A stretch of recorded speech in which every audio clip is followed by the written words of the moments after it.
to your bank account. I'm downloading Upside right now. Download the free Upside app now to earn cash back every time you buy gas. Use promo code OIL to get an extra 25 cents per gallon on your first tank. You can cash out anytime right to your bank, to PayPal, or a gift card for Amazon and other brands. Just download the free Upside app and use promo code OIL for a 25 cents per gallon bonus on your first tank. That's code OIL for a 25 cents per gallon bonus. While Annie Fry is going to the southern border to report on national security, Centric Security continues to help secure St. Louis area businesses with access control and AI-powered video surveillance systems. Centric Security has delivered on their promise to protect your business, making businesses smart, safe, and secure. For a free risk assessment or quote to upgrade your aging system, go to CentricSTL.com. That's Centric with a C. CentricSTL.com. Centric Security and Automation. If you need solid hires fast, you need Indeed. The all-in-one hiring solution makes it easy to attract, interview, and hire candidates from the same place. Want to find your next great hire?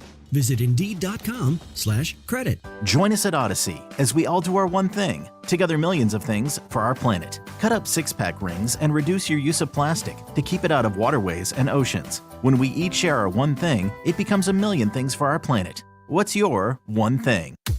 This hour of the Annie Fry Show is brought to you by Ruler Foods. Low prices, no coupons. Ruler Foods. That is exactly what I needed to hear. Thank God someone here knows what they're talking about. That's us. That's right. Gotta love this American ride. All right, you need to take the time and get the full picture. Come on, turn the radio on. It's Saturday and I won't be long. Don't get me wrong. I love the ladies. I mean, they rev my engine, but they don't belong in the newsroom. It is Anchor Man, not Anchor Lady. What do you want from me? I'm not America's sweetheart. Goodness sake, kid. Keep your voice down. Your father's listening to the radio. I'm not America's sweetheart. This is the Annie Fry Show. Well, it's not too often that I get to say this, but welcome to the Annie Fry Show. My name is Ryan Wiggins, but even though I'm starting the show today, usually I get to say, well, it's the Sans Annie Fry Show. It's the full crew without Annie. She's taking a day off. That is not the case today. This is honestly going to be, I think, maybe one of the more unique shows we've ever done. So if you can't be here for the full 3 hours, I understand, but please do tune back in periodically because we have a very full show for you. And Hannah Gibbs is in studio, so it's me and Hannah in studio, manning the helm right here in St. Louis. But Brad Range and Annie Fry, the namesake of the show, the host of the show, are on this show throughout the day. So that's why it's such a unique thing is that we're in St. Louis, but they are on the show live from the southern border all day. So let's just go ahead and get Annie on the phone right to start the show with. Annie, let me see if I can figure out the phones. I don't normally do this. It's ready. It's ready. Push the button. I did. Hi. Annie, go ahead and set up. If people haven't been paying attention, maybe they're just tuning in. They're going, oh, what's going on? I haven't heard you guys promote this. What exactly is happening right now? Well, we are really grateful for the opportunity. I was invited had an invitation from Americans for Prosperity. They were taking a delegation of 10 people across the state of Illinois to come down and see the southern border for themselves, to talk to people at the southern border who are, I'm not talking like either policymakers or lobbyists, policy influencers. I'm talking about real people who are living their lives every day down here at the southern border and to experience it for ourselves. And Americans for Prosperity, they've indicated to me, we got some great interviews coming up on the show today that Brad and I set up and conducted last night with 3 sheriffs from across the state of Illinois who are down here as part of that Illinois delegation. And then we also sat down with Jordan Fishetti, who is an immigration policy fellow at Americans for Prosperity. And he's talking about, let's talk about what the real issues are that we're facing at the southern border, and at least how Americans for Prosperity sees that we could solve some of these immigration concerns. So where I am standing right now, because Americans for Prosperity has provided us this opportunity and really asked nothing in return, they really just want people to see what's going on here. I'm standing, literally, Brad's right next to me, and he's holding an umbrella because his tender skin doesn't want to get touched by the Texas sun. He looks like Mary Poppins. Oh, my goodness. He's a cute guy. He looks great. I'm going to take a picture of him and send it to Hannah to post because he's doing all the things, of course, the way Brad does perfectly. And what would you say? We're 10 feet right now from the Rio Grande? Not even, maybe? Not even. We are, it's right here. And, on the other side over there, that's Mexico. So I'm looking at Mexico. There's a chain link fence in between me and the Rio Grande right now, probably more for safety other than anything. But we just left the water district that was in Mission, Texas. And the way this has worked is so far this morning, we've been on a charter bus with our Illinois delegation with Americans for Prosperity, but Ohio has a delegation here, Michigan has a delegation here, and Pennsylvania has a delegation here. And so we're all on this charter bus, and they're driving us all over the southern border. We're seeing international bridges for commercial trade that comes across, and then also for, people who are just crossing the border every day. I cross the San Usual Bridge every day. People have to cross the border or cross the bridge to get to work. So we were able to see that.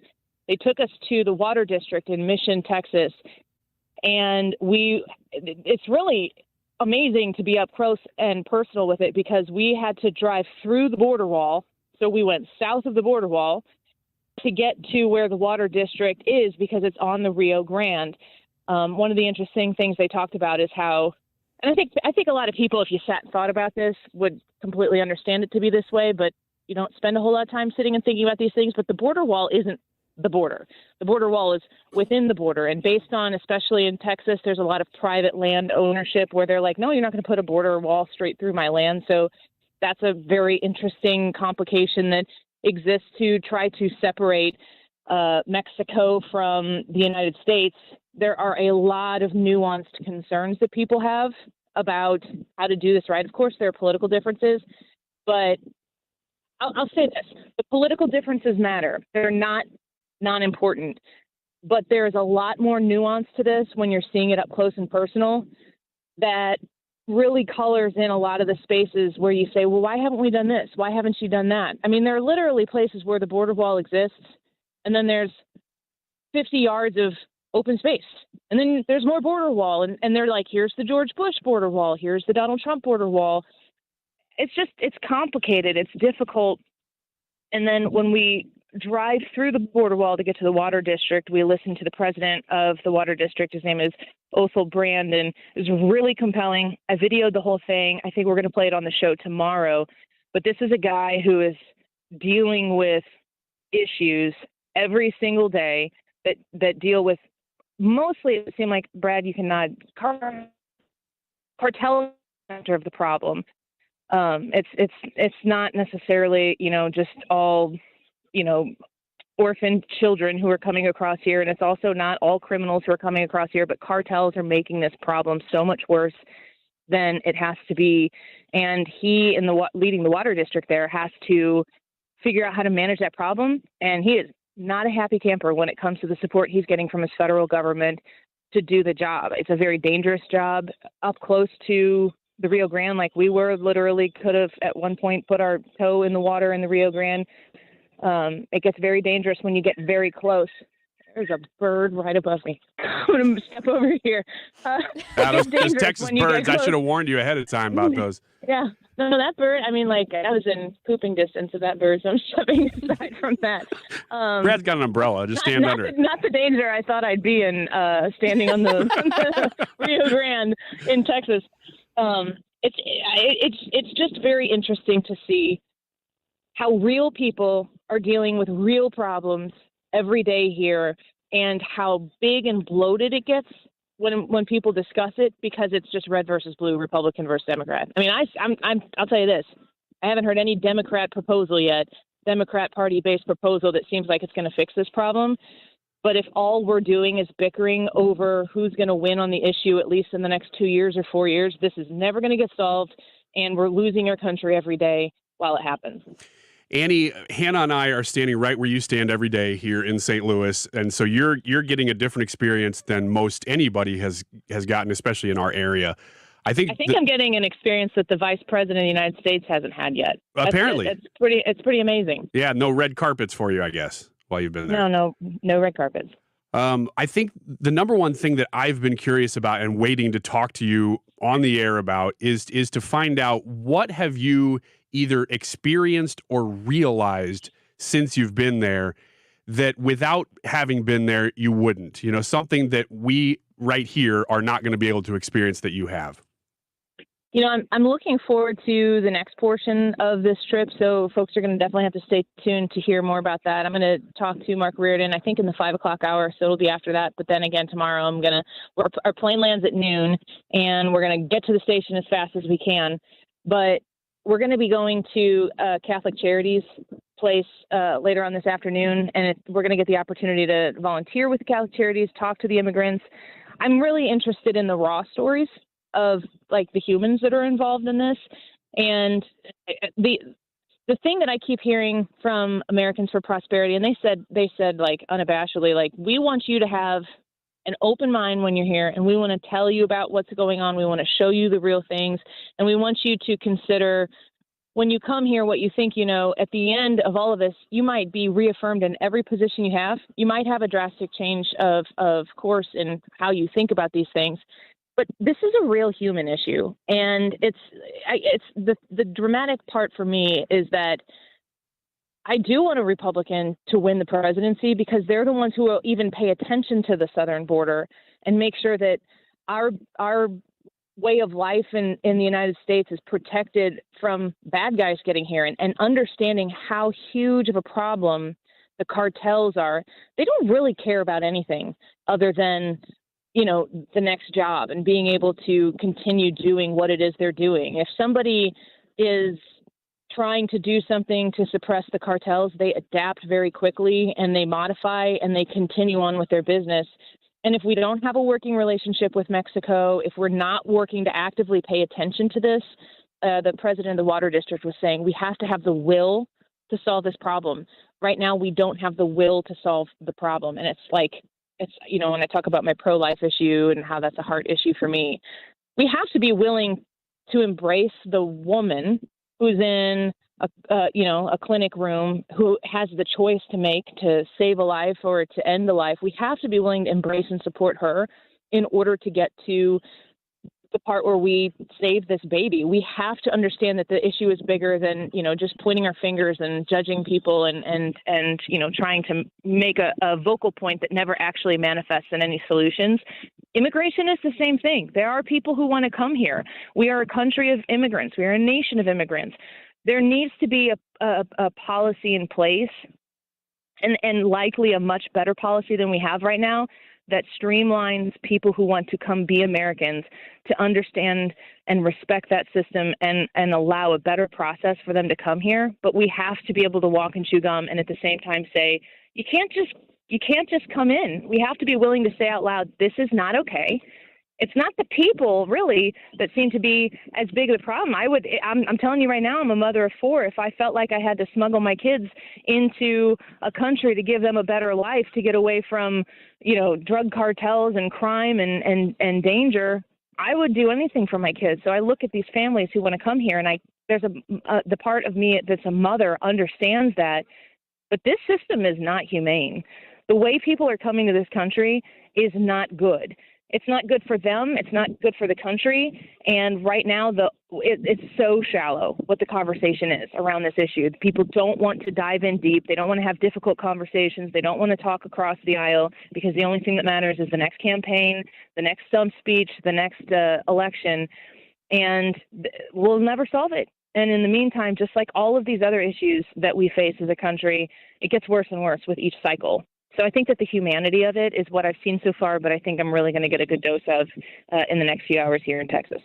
Annie, as we stand here again in St. Louis, Hannah and I and Annie and Brad in Texas, right along the border here on the Annie Fry Show today, you guys are experiencing something locally again beyond what we've ever experienced. And I guess what I'd like to know is, amidst this bloated political discussion, like you said, that is way up high, and people in Washington talking about it, sometimes even people in states like Missouri talking about it, but you're right there. There are communities where you're standing that are having to deal with this every day. and they're having to make up patchwork solutions. Are you seeing how they're able to sort of continue to try to function while everybody else is doing this dialogue and doing this dance? How are they functioning systematically there? I mean, actually a lot better, I think, than most people would think, probably better than I thought. Coming into here, what did they say? McAllen, Texas is the 7th safest city in Texas. And I mean, McAllen, Texas is in hiking distance from the border. The way that the systems are set up inside the wall, it's safer inside the walls than you would think of. But all of the people coming here, the peril that they go through to get into the country, and the areas that are maybe outside of the bounds, there's a lot of area. It's a lot more than I would have anticipated. Area that exists between the wall and the border that is American soil, where these walls are built in a place where the federal government could get away with it, or maybe even Texas, because Governor Abbott has built some wall. It's the resources that are needed are not being provided to these people, but these communities are working to thrive with the commerce and the trade and stuff that goes around here. So there's a lot of really good things that are happening here. But of course, the cartels, again, being at the epicenter of what I've gathered so far, just from the conversations that I've had, the cartels are so ruthless. They don't really have anything to lose. The people who work in the cartels are resources, and if one goes down, they can get another. And if, they said one of the things the Water District president said is, on the Mexico side, people don't even want to be in law enforcement over there because the cartels just kill them. It's a death wish to be involved in law enforcement on the Mexico side. The cartels run everything. And so, the people who are coming to cross the Mexico border, who are going through that type of peril as well. There's a human crisis that's taking place right now. And when people feel as though they can just come across, it inflames the entire thing. Annie, last 2 questions for you. Number 1, is it okay if we go a little long here? Yeah, I got about 2-3 minutes. Okay. Number 2, what does the rest of the day look like? What does the rest of this trip entail for both the show, for 97.1, for you guys? What does it look like? Right now we are at a park. I think it's a state park that's on the Rio Grande, and we are looking out across. It's beautiful. I mean, it's really stunningly beautiful to see this river. I mean, it's peaceful. I could sit out here all day, and then there's a public park where kids can play, or you can take walks and everything. And then after this, we're going to go grab lunch at another location. I think another it's going to be an indoor location, and then following that, we're going to that Catholic Charities event to talk to people, to experience their stories, to help people and to see, again, going back to what I was saying before, I'm really interested in what kind of perspective it gives me, because there's so much work that is being done by private charities, religious affiliated charities, non-religious affiliated charities, people who are having to pick up the slack because of the influx of people and needs that are coming here. And, our federal government has created a disaster by not addressing this issue, and there's slack to be picked up. And of course, the private company or the private charities are having to be the ones who do it because they're not there to support it the way they're supposed to be. So that event, and then we'll get back to the hotel. We'll have dinner there and kind of have a debrief and discussion amongst we are on this trip with law enforcement, with lawmakers, with different people who are different policy influencers within Americans for Prosperity. So just to have a discussion about our individual experiences, what we saw, and what we think needs to happen next. Well, Annie, thank you for opening the show with us. I think that's a great way to start what is going to be the theme of the day, because we are talking about the border today. I know that we're going to be, talking to you all day. You've got interviews lined up that we're going to be carrying here. And then I think even Brad's going to call in live maybe, or you guys will, at the end of the show, again, just to update us on what's happened beyond those interviews. So looking forward to this. And you guys stay safe in the heat. Yep, it's hot, but us St. Louis kids can handle it. We're doing okay. Yeah, it's not the heat anyway. It's the humidity, right? It's pretty dry, actually. So people, like I said, they handed out umbrellas to keep us out of the sun and stuff. So they've been hydrating us and everything. We're good, but it's just like being outside on a really, really hot St. Louis day, which I would normally not do because I stay in my comfort zone when I'm in St. Louis. Nice. Thank you. All right. Another thank you to Centric Security for sponsoring us on this trip. I am really grateful that they partnered with us. And when we talk about security issues across the country, Centric Security, Centric with a C at STL.com, great. The destination for making sure that your office, your assets, your people are protected. You can check out CentricSTL.com. Yeah, a lot of people coming together to make this happen today to give you the real story from the border. Annie Fry there, along with Brad, myself, and Hannah in studio. Annie, we will catch up with you here again shortly. Thanks, guys. All right. Well, that's going to tell you what the show is going to be like today. We do have some news to bring you. There's been some breaking Supreme Court stuff that's happened this morning that we'll talk about in just a second. But then Annie and Brad, they're going to be with us for the majority of this show. Like I said, some interviews lined up in the 1 o'clock hour especially, and then 2 o'clock as well. I think Brad is going to be more of a part of that 2 o'clock hour. He's doing a lot of the live feeds, so if you tune into the Annie Fry Show live stream, you're going to see them kind of in and out. We tried to get them on a second ago, but reception was a little bit choppy, so I think they signed back out. But that's the way things go. This is live radio. It is happening right now, and you are a part of it. Thanks for being with us until 3. This is the Annie Fry Show. Annie Fry is reporting live from the southern border. Sponsored by Centric Security and Automation. Thomas Helbig, Bob Kershaw, Tammy Kershaw, all at the Retirement Advisory Group, are in the business of giving you the exhale that you have been looking for when it comes to planning for your retirement. It is stressful to think about the economy the way it is right now. Even if the economy is good, you're always wondering, how long is this going to last? Have I done enough? Did I work hard enough? Did I save enough? Did I sacrifice enough? Will I be able to do the things and travel and maybe buy a house or a vacation home or whatever it is in your retirement? You've got hopes and dreams and a little bit of worry that you're going to be able to achieve them based on what you've accumulated so far. Enter the Retirement Advisory Group. It's cost you nothing to sit down and have an appointment with them. Listen to how they can provide you that worry-free retirement that you've been hoping for. Call them to schedule a no-cost, no-obligation retirement review at 314-993-9494. 314-993-9494. You will not regret it. Go online to retirementkey.com. Response to Diamonds Direct's amazing finance offer has been off the charts, so we're extending it through this Saturday. You can go into the holiday weekend with some new bling and spread your payments over as long as 5 years with special financing, or save up to $5,000 on the spot. It's our best finance offer ever and our most aggressive pricing. Fine jewelry has never been more affordable, but this amazing offer ends this Saturday and will not be extended. Only at Diamonds Direct. Your love, our passion. Details and more at diamondsdirect.com on approved credit. Man, what a great party you're throwing here. This wasp nest is great. Yeah, man, we got about 70 wasps in here. Too bad we can't fit any more wasps in here. It looks like they're having fun outside, stinging all the kids. Oh, man, who just pulled up? Oh, no, it's the pest control company again with those green wheels. They seem to kill every one of my parties. This is Derek, the owner of All Solutions Pest Control. Give us a call today at 636-486-7888. Learn more about our special $67 offer. You can visit us online at allsolutionspestcontrol.com. If a pest-free home is your goal, call All Solutions Pest Control. I'm back to doing what I love and more, thanks to the Good Feet store.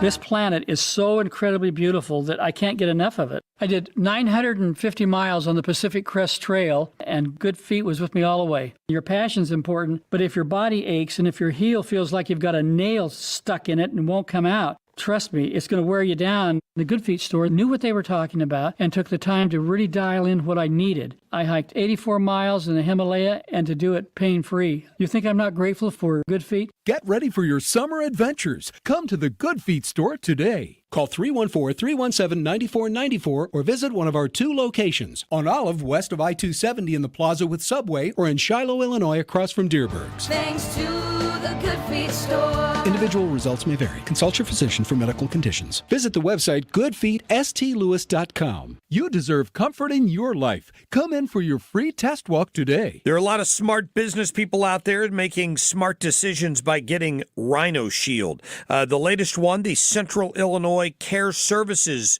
They have decided to go with Rhino Shield on the outside of their building so they won't have to worry about maintenance from now on. The list is long. Joe's Tire out in Sullivan, Stonehill Wineries in Herman. They've all got Rhino Shield on their buildings. You can have it on your business or your house. Just call 877-25-RHINO. Let Darren come out and give you a free estimate as to what it would cost to get this great product on your home. 25-year transferable warranty, 100% waterproof, 8 to 10 times thicker than paint, and as a satisfied customer, 15 years in, I can tell you it looks as good as the day they put it on. You're going to love Rhino Shield. Call them right now. Tell them you heard about it on the Mark Cox Morning Show. Again, 877-25-RHINO or 877-25rhino.com. You're listening to the Annie Fry Show live from the Air Comfort Service Heating, Cooling, and Insulation Studio. Warmer days are coming. Time to schedule your annual AC system check for as little as $15 a month. For any residential or commercial HVAC services, visit aircomfortservice.com. For details and a list of all station contest rules, visit www.971talk.com/rules. We are going on the road for a great cause. Mark Cox here. Join me for a live broadcast Friday, June 30th at Chicken Ellie's in Eureka, helping our heroes by supporting Focus Marines Foundation fulfill their mission. Learn more at 971talk.com/events.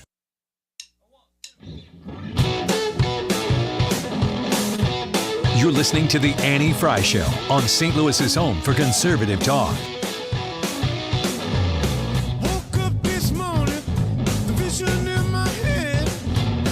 Yeah, this is The Annie Fry Show. Ryan Wiggins and Hannah Gibbs here in the studio in St. Louis. Annie Fry and Brad Range are live at the border, and we'll be talking with them very, very frequently in this show, not only about what they're seeing, but they're going to be actually conducting interviews from the border. Looking forward to that. A lot of that in the 1 o'clock hour. Did want to update you on a news story that broke this morning, actually. If you haven't seen it come across your phone yet, the Supreme Court ruled today that judges do not, let me rephrase this, because this is a big one that has been kind of a part of conservative Twitter. So if you haven't paid really close attention to this, that's okay. But there are a lot of people who are paying very close attention to this. The Supreme Court ruled today that judges do have the power to override state legislatures when it comes to how federal elections are carried out. I haven't heard of this yet. So this is one they've been talking about. The Supreme Court was going to rule on this for a long time.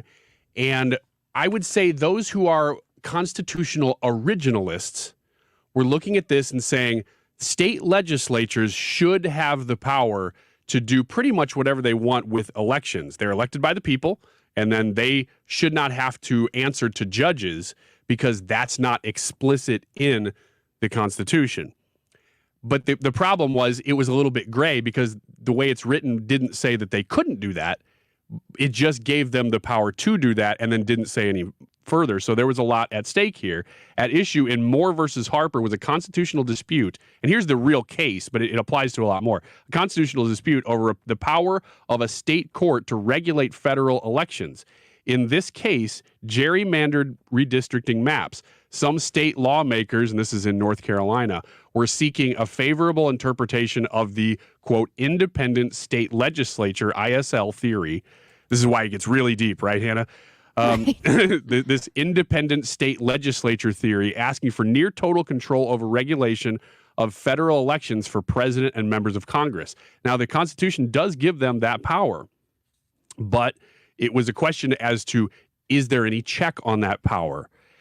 And if you've been paying attention to this and you are in the GOP camp, I would put myself in that camp, you've probably seen a lot of people arguing on the side of the independent state legislature theory that, hey, let's stick to the literal written word of the Constitution here that says the state legislatures have the full power to regulate elections. Because in this case, it would benefit Republicans to have that. Because in North Carolina, you have a predominantly liberal court system, but a predominantly conservative legislature. So in this case, that would benefit Republicans. And in other cases, maybe in swing states where you have Republican-led legislatures, they've tried to enact laws, and we had all this mess during COVID where Judges were stepping in, especially in Pennsylvania, to cases. It happened in Wisconsin too, and basically overriding state law. Well, that is illegal. You can't do that. And so this was attempted to be a pushback on that. The Supreme Court said no, even if they ideologically agreed with the idea, there still has to be a check on state legislatures. Now, let me explain really quick why I actually think that's the right call in this case. And I'm going to get a lot of heat on this from people who are really, really into constitutional law and into originalist law, because they say, well, this is explicit. This is the way it was written. But it was never really clear. It was never anything other than implied that was all it could be. Could there be no more checks on it? The reason for that, and the reason for that I'm taking this stance on this issue in particular, and it's great because with Annie and Brad not in the room, I can just say whatever I want and just get away with it. Because we might actually have a debate. This is a very debatable topic within conservative circles, and I would love to hear other people's thoughts on this. I mean, log on to the chat and let me know why you disagree with me if you want to. But long term, if you gave legislatures unchecked power to set federal election rules for their states, what you would have is you'd have red states that only elected Republicans forever and liberal states that could do things like, let's take Illinois, for example. Let's say they decided, you know what we're going to do is make sure that voting in southern Illinois is a lot harder than it would be in northern Illinois. How would they do that? I don't know. Maybe they'd just spread out the voting places, or they'd make it harder to vote by mail if you weren't in Chicago or something. I don't know what the specific law would be. Or they just decide, you know what, if anybody's ever been flagged for misinformation, you're going to have a harder time voting. You got to go through a test or something. You know, these are things that right now they would get stopped by the courts. But without that check, you would have liberal states in particular, I think, being much more aggressive, because that's the way it always happens. Progressives are willing to use the power of government to push these things much harder than constitutional conservatives are, because by nature, we don't want to use the power of government. We want to limit the power of government. So if this had passed, or I should say, if the Supreme Court had decided in favor of the originalist theory here, the independent state legislature theory, and given states the right to control their own state laws with no court checks on them at all, what would have happened, in my opinion, is that you would have liberal states running with this as hard as they could to make it harder on conservative areas to vote, and conservative states, Republican-led states, not doing the same in kind. I don't necessarily think either one of them should have done it, but I do think that's what would have happened, is that you would have seen a very big disparity between how these laws were now used in liberal versus conservative states. I'm not really sure how I feel on this issue yet. It seems like there's a ton of thought that goes into it, but I've been reading the live chat, and Vicky says that she agrees with you, Ryan, that she thinks, you want checks on everything, yes, right or left. I'm glad to hear that. And if there's other comments, please, continue to bring them up. I just wanted to say that I knew I'm kind of stepping into dangerous territory here, because there are a lot of conservative thought leaders who say, no, the originalist, again, the IRL is what it's called, the independent IRL. I didn't even get the letters right. ISL, independent state legislature theory, is one that is more of an originalist view of the Constitution. It's just that it wasn't clear exactly what they meant when they wrote it. Were they intending that courts would have no say over the legislature? Because it doesn't say. It just says the legislature leads it. So give me the Cliff Notes version of why people are for this and why people are against this. So really quick, to wrap this segment up, and then we'll move on. We'll do Wiggins America with you. You're doing my segment for me. Is that really quick? If you are for an originalist view of the Constitution, which I typically am, and in this case, I still am, that the written word is what they meant. This is exactly what they meant. Then what you're looking for is a strict adherence to the original view of the Constitution. And in this case, it does not mention the judiciary in determining election law. Okay. So those who are for strict interpretation say this is the way it should be. But that's never the way we've acted it out in the history of the country. We've always had the judiciary as a kind of a check, the court system as a check over the legislature if the legislature passed a law that was unconstitutional. So this would have stripped those rights back to say just the legislature gets to decide. Most of the time, in theory, I would be siding on the side of the originalists.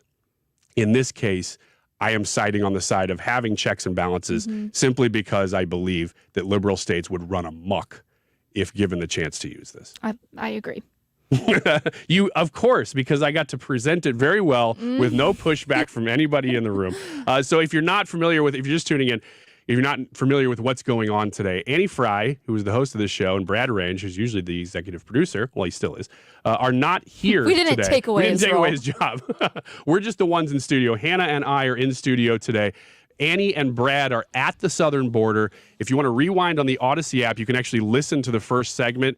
And we talked to them. They're right near the Rio Grande. And actually, Brad was sending me in pictures of the wall itself. It's that slatted version of the wall. I think that must have been a Trump part, is my guess. He was sending me pictures of that. So they were standing there, and they're doing interviews throughout the day. In the 1 o'clock hour, it is like full on Annie doing interviews with several different people. I'm really looking forward to when she talks to these sheriffs, 3 different sheriffs who are well, some of them are actually from here, but I think they might be with her there. We'll figure this out. It's all happening live. It's a lot of fun. It's what's fun for me. It's not fun for Hannah, who's having to figure all this out on the fly. And she is also kind enough to host everybody's favorite segment, Wiggins America, in the next segment here on The Annie Fry Show. The Annie Fry Show is streaming online. Watch us live on YouTube and subscribe. Hey guys, Lora here with my friends at ThrottleNet. So I'm so very proud to have represented the guys at ThrottleNet for all of these years. They are the IT geniuses. George and Mike are the owners. Fantastic guys. They can do all of your IT. They can do a portion of your IT. They have the best Apple support team. Their response time is under 2 minutes. Think about that, under 2 minutes. Something goes sideways with your IT, and they are solving your problem.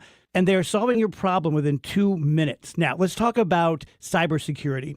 Most companies in St. Louis don't have cyber liability insurance. You get hit, you're on the hook, you're probably out of business. With ThrottleNet, if we represent you, we protect you.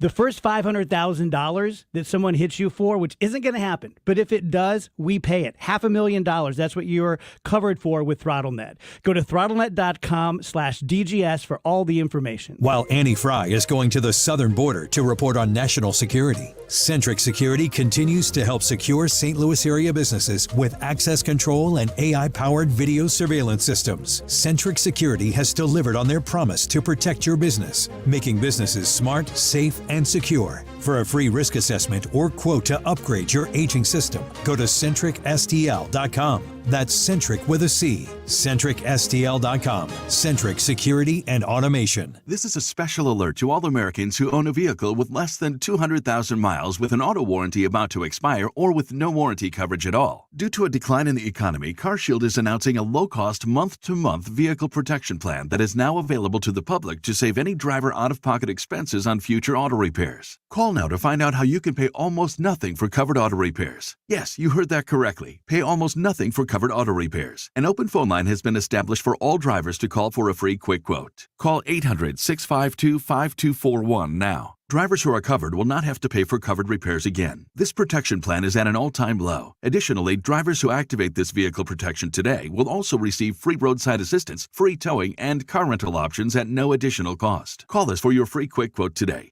800-652-5241. That's 800-652-5241. What do you have to lose? Call 800-652-5241. Again, 800-652-5241. You want to retire soon, but everyone keeps telling you to wait until you're 65. After all, that's the age that you qualify for Medicare and you're close to full retirement age.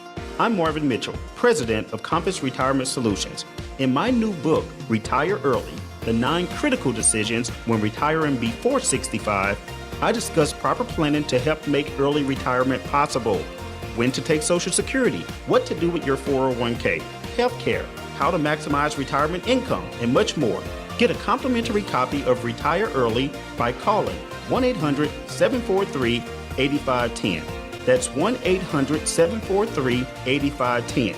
Can you retire early? Call 1-800-743-8510 for your copy of Retire Early, the 9 critical decisions when retiring before 65. Investments and services offered through Compass Retirement Group, a registered investment advisory in Missouri and Illinois. Compass Retirement Solutions is not affiliated with the U.S. government or any governmental agency. Mark Reardon sees clearly thanks to Doctors Birdie and Maholtred Ophthalmology Associates. You can too. Go to yourEyeDoc.com today. That's yourEyeDoc.com or call 314-966-5000. Ophthalmology Associates.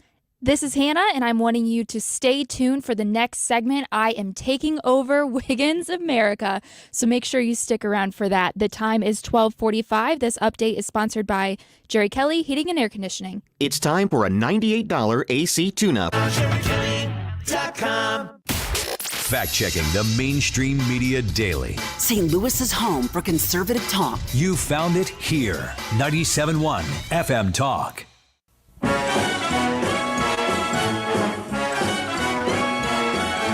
You're listening to The Annie Fry Show.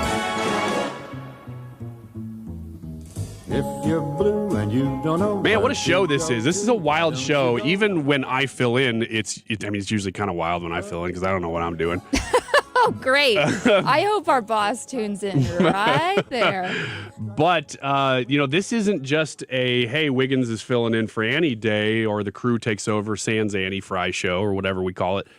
This is a different kind of show because we're here. Annie and Brad are both at the border. So we're checking in with them frequently. And just to let you know a little bit of a rundown for the rest of the show, what this is going to be like. At the beginning of the 1 o'clock hour, so in just a few minutes here shortly, I will be interviewing Lora Ries. She's the Director of Border Security and Immigration at Heritage. So talking about border, probably going to get a lot of stats and stuff. Then we're going to kind of reverse the coin completely, flip it over, and then go to Annie, who's interviewing from the border Jordan Fishetti, Immigration Policy Fellow at Americans for Prosperity Foundation. So we're going to kind of go from the big overview stuff to the on-the-ground stuff back to back, and I'm really looking forward to that. That's going to be pretty much the whole 1 o'clock hour. While they're there on the border, we want to go to them as often as we can. And 2 o'clock, they are going to talk to those sheriffs about some of the crime problems maybe associated with the border. 3 different sheriffs. And then between now and then, I don't know what we'll do. Maybe something like Wiggins America. Wiggins! Oh! Wiggins! Hannah's taking over. I am taking over. So I was looking for something to do for Wiggins America, but I decided I wanted to stay kind of on track with what we're doing today with the southern border and all that. So I'm looking up stories, and I keep seeing things about Texas, but it's not about the border. Something else is going on. Just Texas stories. Yes, there's tons of Texas stories coming in, but they're not about the border. It's about the massive heat wave that is happening right now in Texas. Aren't you glad that you're here right now instead of there? Yes. So News Radio 1080 KRLD wrote a story. This is on Odyssey's website if you want to check it out. It says, as Texas hits 125 degrees, how hot is too hot for humans? So there is just a massive heat wave going on in Texas. There are other news stories about excessive heat warning in effect for North Texas.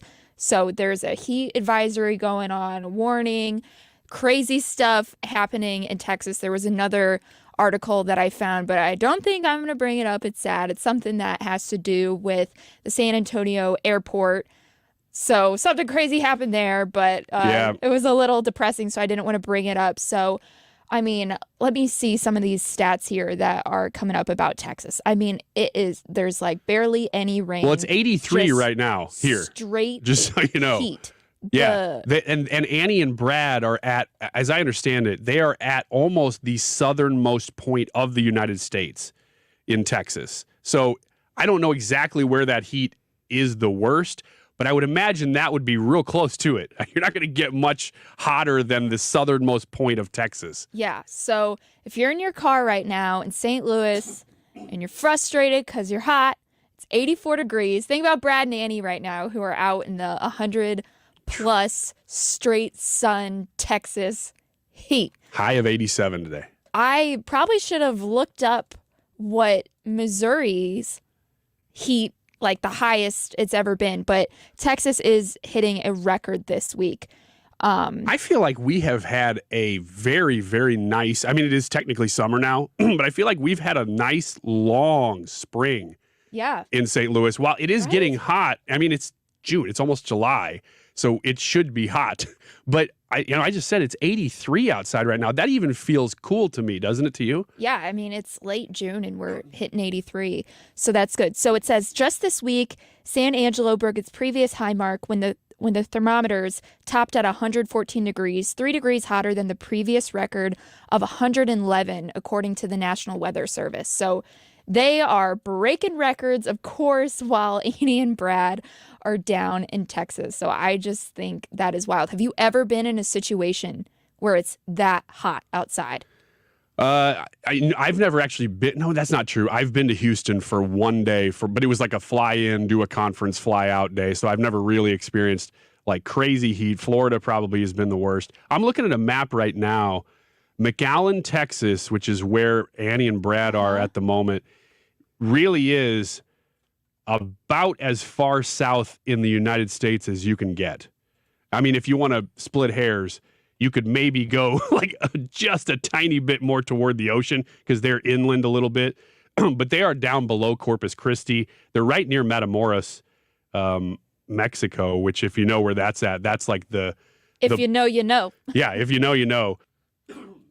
That's kind of like the furthernmost east point of Mexico. That's near Texas right there. So they are right along the Rio Grande. Hannah, I was not here yesterday. Mm-hmm. You were filling in with John Hancock. Right. And that was only because I had a wedding. After we found out that they're going to the border, it was like, okay, you guys are going to take over. I'm like, I'm going for a wedding on Monday. I know. I was like, thanks a lot. Yeah, you're welcome. But I heard you guys talking about several things. I heard you guys doing some border. Annie and Brad were just arriving yesterday. So were they able to join you at all? Yes. They were? Called in from the airport. They had a layover. Oh, now that you say that, I heard that. Yeah. So she called in from there and just was talking about her experience so far and what she was looking forward to. So today, at the top of the show, 12:05, was the first time we actually heard live from Annie as she was literally at the border. Quick shameless plug for our socials right now, because we are going to be posting a ton of their content over this. Annie just posted on our Facebook page pictures of her and Brad at the border, exactly. So check those out. I'll be reposting those on our Instagram probably during the break. So make sure you check out all of our socials at the Annie Fry Show on everything to see actual photos of them. But stay tuned here to hear the live audio, which is my favorite. Also, Brian M. checks in on the live chat, which if you're on there, you're going to see there might be times, honestly, that we're even talking that Annie and Brad might just pop into the live feed and you can see where they're at because they've already done that once. There was a little choppy, so they went back out. But Brian on our live feed right now says, who gets married on a Monday? That's a very good point. Now, I want to address this real quick because I was going on Monday. Talked about the wedding. And I was at a wedding. Okay. Well, the wedding was Sunday night and it was in Chicago. So I knew that it was going to be hard for me to wake up Monday morning and get here by the time of the show, let alone be prepared to do that show. So I had taken it off, months ago, didn't know that this was all happening at the same time. And I do want to mention that I got a short story that I think I'll probably share later in the show about Chicago and an experience there that I was going to say, how was your experience? Yeah, it's just like anything else. There becomes a narrative about a place, but then once you go there, you realize what's actually happening. And in some cases, there's a narrative even about St. Louis right now that when I walk around the block to get coffee, I don't necessarily feel unsafe, but I'm also looking around a little bit more than I used to.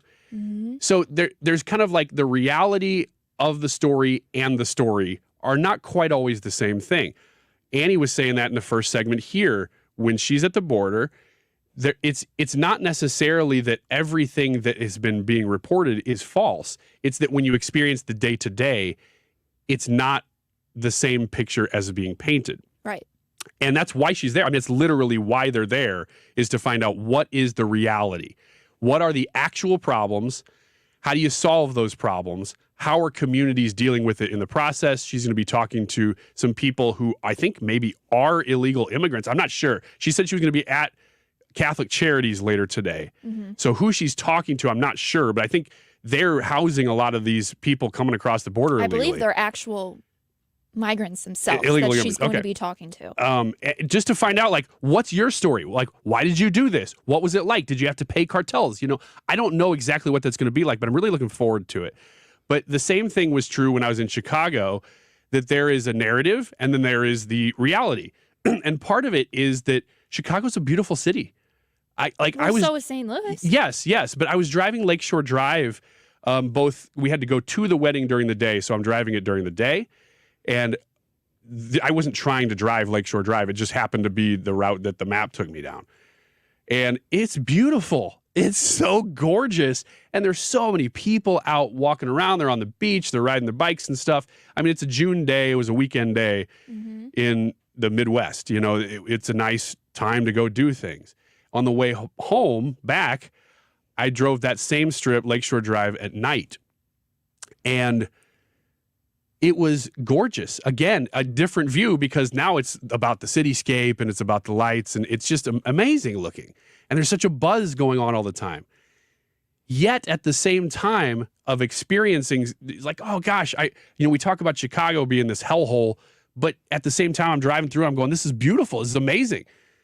The people that I'm talking to there, they live there, and some of them actually live right downtown, or used to. They've moved because they're like, look, the reality is that we just don't feel as safe as we used to.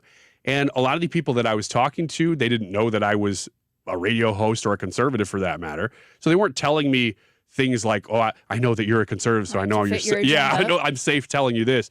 But they were saying, these are typically very liberal people that I'm talking to, that I've experienced anyway, some friends of mine, that they're saying, look, friends of friends. That's why they didn't know what I did.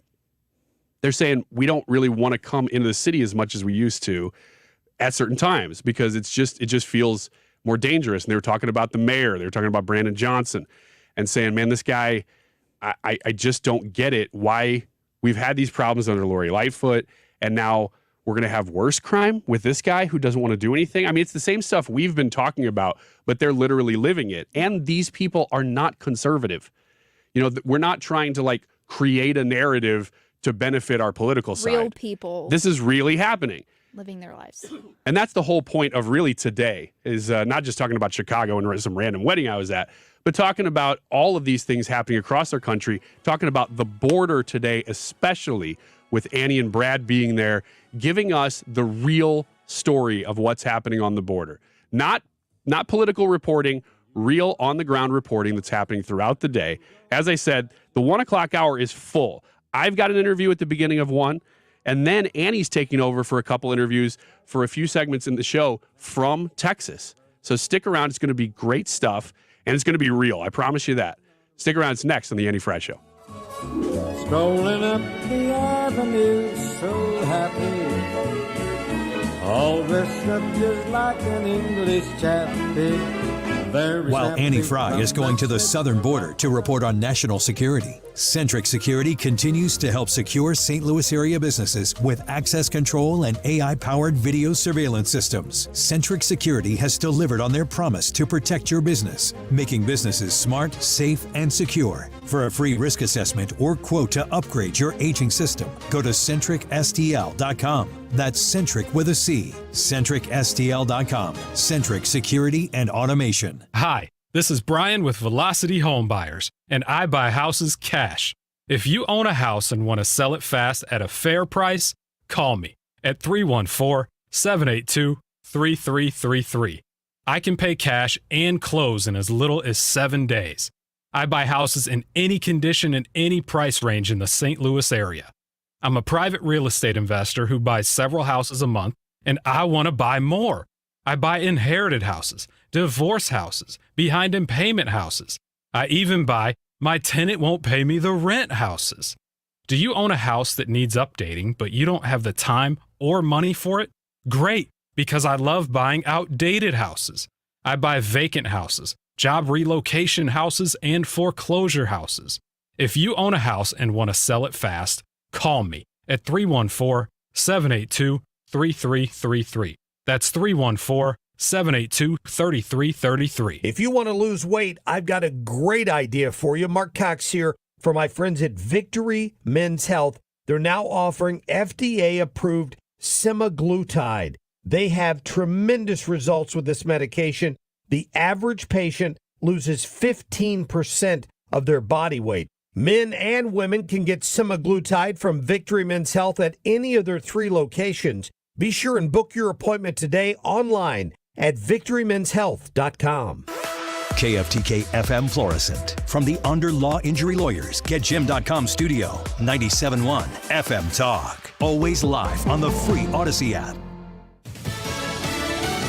A high court ruling that could impact national elections. I'm Rich Dennison, Fox News.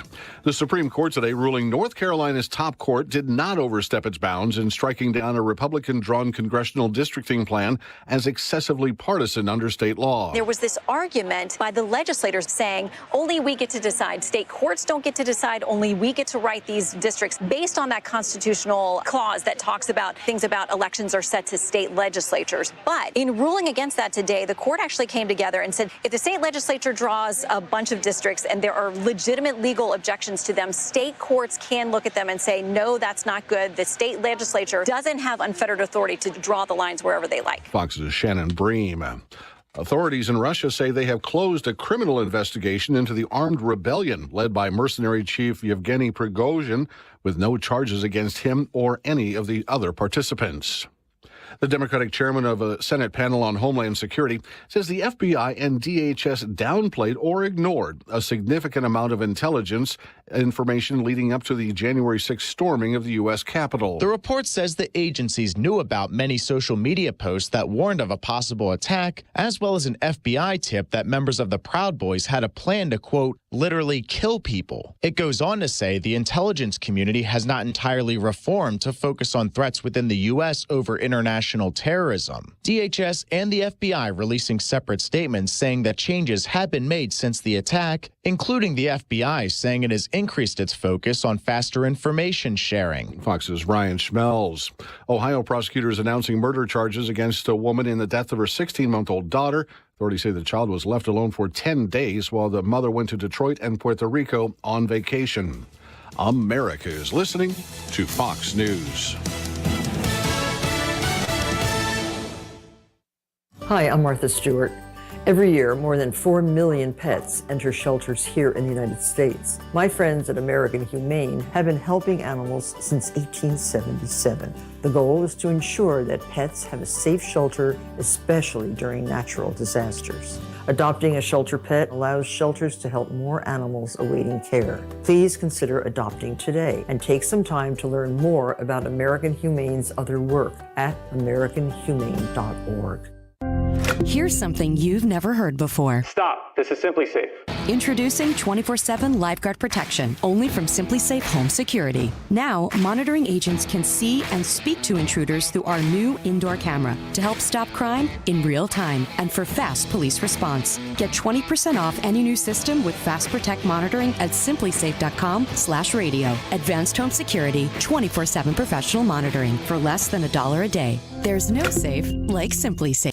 Air Comfort Service, heating, cooling, and insulation. Weather. Chief Meteorologist Dave Murray. Pretty nice summer temperatures this afternoon. We top out at 88 with plenty of sunshine. Then we're going to get hotter. Tonight, partly cloudy skies, a slow drop through the 80s again for evening plans, 65 for the low. Wednesday, partly sunny skies. There could be some spot thunderstorms anytime on Wednesday. It's warmer in the afternoon, 92. Thursday and Friday, hardcore summer, 99 to 100 degrees for the actual high temperature. This is 97.1 FM Talk, Chief Meteorologist Dave Murray. It's Annie, and we're at the southern border speaking with sheriffs, border patrol agents, and lawmakers about what's really happening here. Led by the Americans for Prosperity Foundation. See more at 971talk.com/events. Sponsored by Centric Security and Automation. Cashback is not available on gas in New Jersey and Wisconsin. Couponing. Wow, you didn't strike me as the coupon type. Just trying to stay ahead of inflation. Gas, groceries, everything. It's all more expensive. I need to save wherever I can. Have you tried Upside yet? Upside? What's that? It's a free app that I use that pays cash back for every gallon of gas I buy. You've got to buy gas to get around anyway. Might as well get paid for it. Come on, does that really add up to anything? I've already made around $200. The extra cash helped pay down my bills, and I even had a little extra left to treat myself. And the Upside app is free? Totally free, and the cash back is real. You can transfer the cash right to your bank account. I'm downloading Upside right now. Download the free Upside app now to earn cash back every time you buy gas. Use promo code OIL to get an extra 25 cents per gallon on your first tank. You can cash out anytime right to your bank, to PayPal, or a gift card for Amazon and other brands. Just download the free Upside app and use promo code OIL for a 25 cents per gallon bonus on your first tank. That's code OIL for a 25 cents per gallon bonus. I appreciate everybody calling and the referrals that are being passed around. I want to say thank you to everybody that's helping their family out or their friends or whoever. Our growth in Illinois and the St. Charles area has been phenomenal, and we want to continue doing that. We're extremely busy. If I could get to everybody, I would. But if you have been told that you need a new air conditioner, regardless of the reason, save my number in your phone. Don't do it while you're driving. When you stop, when it's safe, put my name and number in your phone. Now remember, here's the name. It's Bart with a B, Inman with an I. Save it under, I know this is going to get so confusing, save it under A, that would be air conditioning. We got that? Save 314-293-2600 under A for air conditioning. And if you would like to find out more on the internet, website, bartinman.com. The only person who can change your life is you, but you need to know how. Listen to my show, The Del Walmsley Radio Show, where the hype ends and the help begins. Listen to The Del Walmsley Radio Show this Saturday afternoon from 1 to 2 p.m. on 97.1 FM Talk. While Annie Fry is going to the southern border to report on national security, Centric Security continues to help secure St. Louis area businesses with access control and AI-powered video surveillance systems. Centric Security has delivered on their promise to protect your business, making businesses smart, safe, and secure. For a free risk assessment or quote to upgrade your aging system, go to CentricSTL.com. That's Centric with a C. CentricSTL.com. Centric Security and Automation. Let's make room for 72 more families to stay together during extreme medical emergencies each day by supporting the Ronald McDonald House Charities of St. Louis Capital Campaign. Please visit rmhcstl.com and learn the ways you can donate. This hour of the Annie Fry Show is brought to you by Ruler Foods. Low prices, no coupons. Ruler Foods. That is exactly what I needed to hear. Thank God someone here knows what they're talking about. That's us. That's right. Gotta love this American ride. All right, you need to take the time and get the full picture.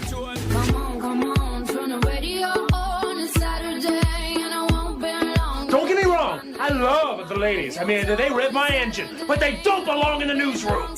It is Anchor Man, not Anchor Lady. What do you want from me? I'm not America's sweetheart. Goodness sake, kid. Keep your voice down. Your father's listening to the radio. I'm not America's sweetheart. This is the Annie Fry Show. The crisis at the southern border. A record 2.76 million migrants crossed the border during the 2022 fiscal year, shattering the previous annual record by more than 1 million. Some not old enough to walk, but have already traveled hundreds of miles. So there's been this record surge. Border Patrol agents apprehended more than 10,000 migrants along the U.S.-Mexico border yesterday. That is a growing humanitarian crisis at the southern border. Well, if you're not familiar with what that is an ad from Ron DeSantis addressing the border crisis. Hello, this is the Annie Fry Show. I'm Ryan Wiggins, Hannah Gibbs in studio, and Annie and Brad both with us today, but not necessarily in studio. They are at the southern border, and we're going to hear from them a whole lot more in this hour. They've got an interview coming up with Jordan Fishetti from the Immigration Policy fellow at Americans for Prosperity Foundation. That'll be from Texas. And then at the beginning of the 2 o'clock hour, they're talking with Sheriff Mike Downey from Kankakee County, Illinois, Sheriff Jack Campbell from Sangamon County, Illinois. These are all areas I was just driving through, Hannah, coming back from Chicago. I've never heard of any of these. What was that, Kankakee? You are from Missouri, aren't you? Kankakee County, Illinois. Wow. You've just seen it written, haven't you? Yeah, That's I why would you're saying pronounce that Kankakee is how I would say it. Kankakee. Sheriff Jack Campbell from Sangamon County. That one's a little easier, right? Mm-hmm. And then Sheriff Brian Van Vickel from Ogle County, Illinois. This is kind of going to be a roundtable discussion they're going to do at the beginning of the 2 o'clock hour, talking about crime as it pertains to Illinois. You know, we say every state is a border state now. And I think that is kind of in line with that. That's probably the topic that they're going to talk about. But I digress because I don't know. That's not going to be led by me. Annie Fry taking back over the show for most of the show today. I'm just kind of your tour guide. We played that DeSantis clip there because DeSantis, well, we're talking about the border all day today, kind of spotlighting all these different issues and different angles. But DeSantis has come out with a border plan. It is very specific, and I got to give him credit. You know, I like Donald Trump a lot. I think he's going to be the eventual nominee.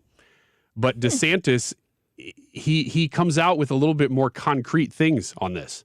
You know, we've talked a lot about how Trump, and I've said it many times, that I think Trump is very, very willing to step into, you know, fight the deep states and things. But when I look at Ron DeSantis's plan, it's pretty good. I think that's why those are the two front runners. Do you know how it compares to Trump's? So I think the thing is that what I've seen is Trump will not tell you a lot of plans. Trump does things from the gut and shoots from the hip a lot. He's responsive and he's reactive. A lot of that I like because he's so non-political in that way. You know, you see an interview with Donald Trump, you don't know what's going to happen. Mm-hmm. He's so non-disciplined. Excuse me.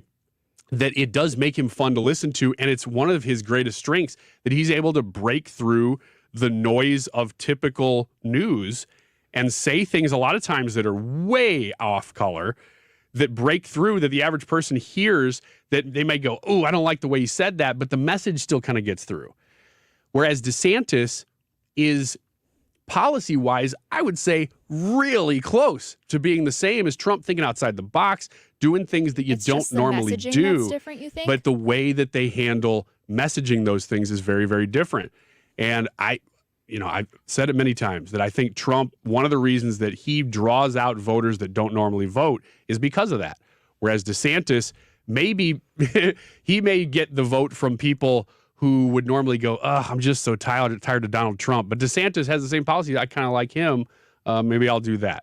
So there's an argument to be made on both sides, that one's drawing voters that don't normally vote. The other one's drawing people who might not want Biden, but they don't want Trump either.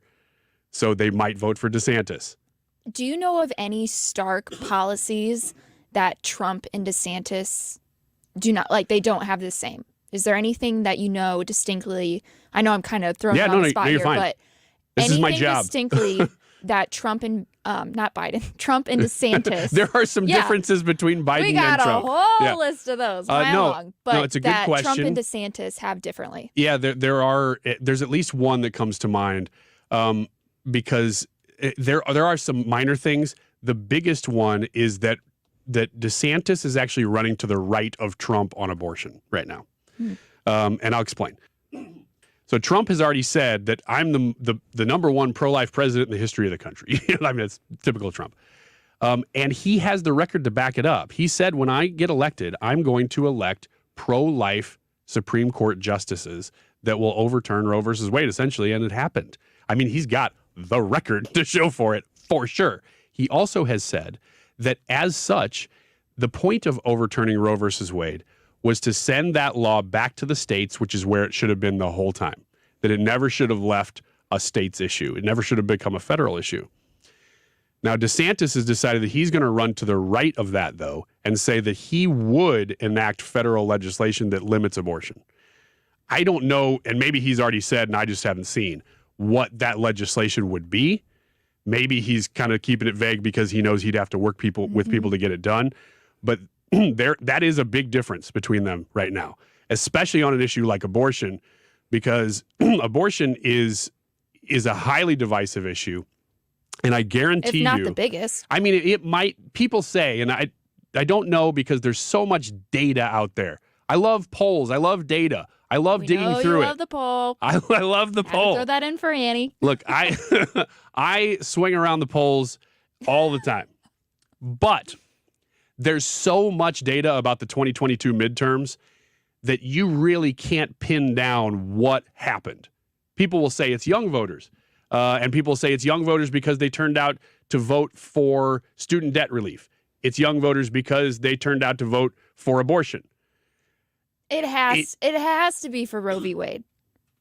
Look, I think there's a lot to be said for that. They made that a huge issue in 2022, and they did have higher than average young voters.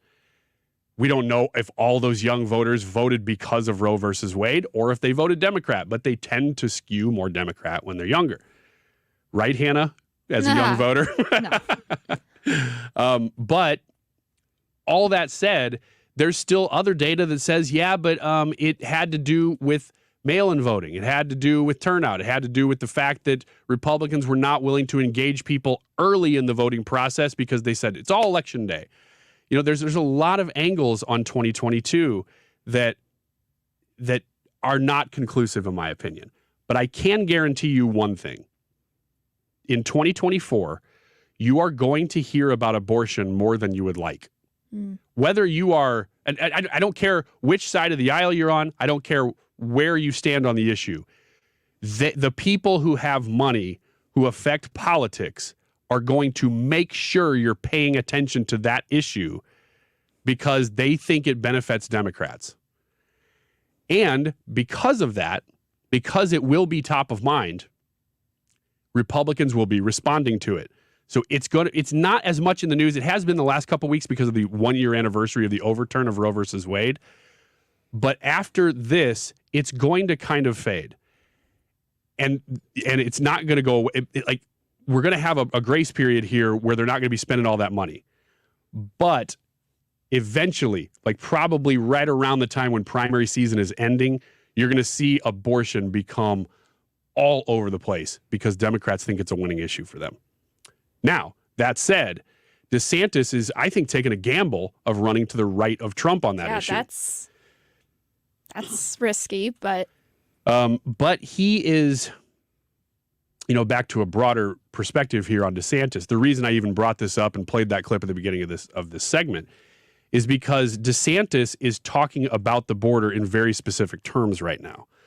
I haven't heard Trump say the specific things that he would do, but that's very Trump.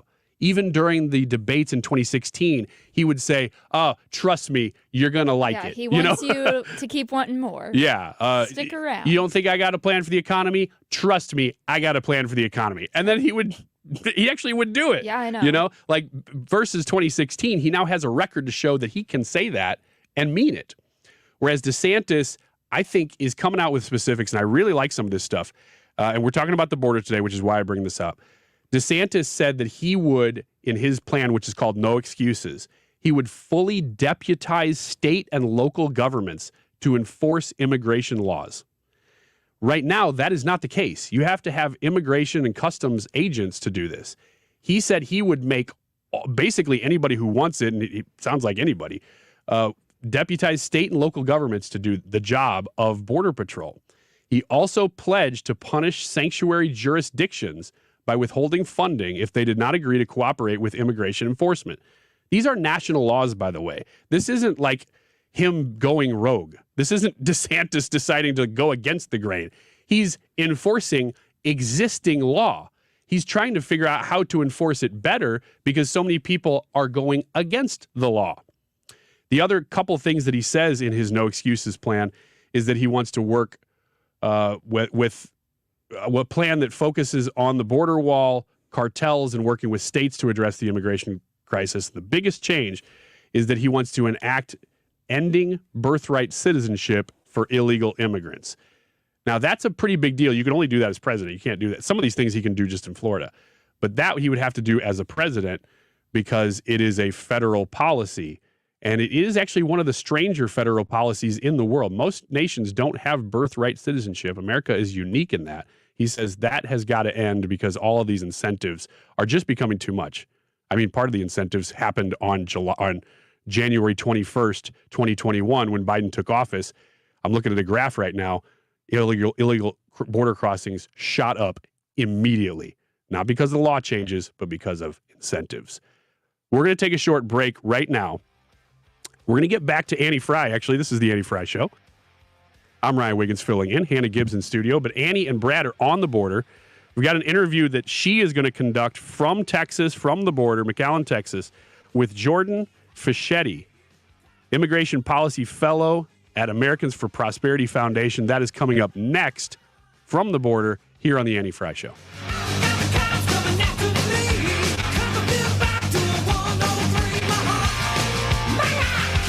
You're listening to the Annie Fry Show on St. Louis's home for conservative talk.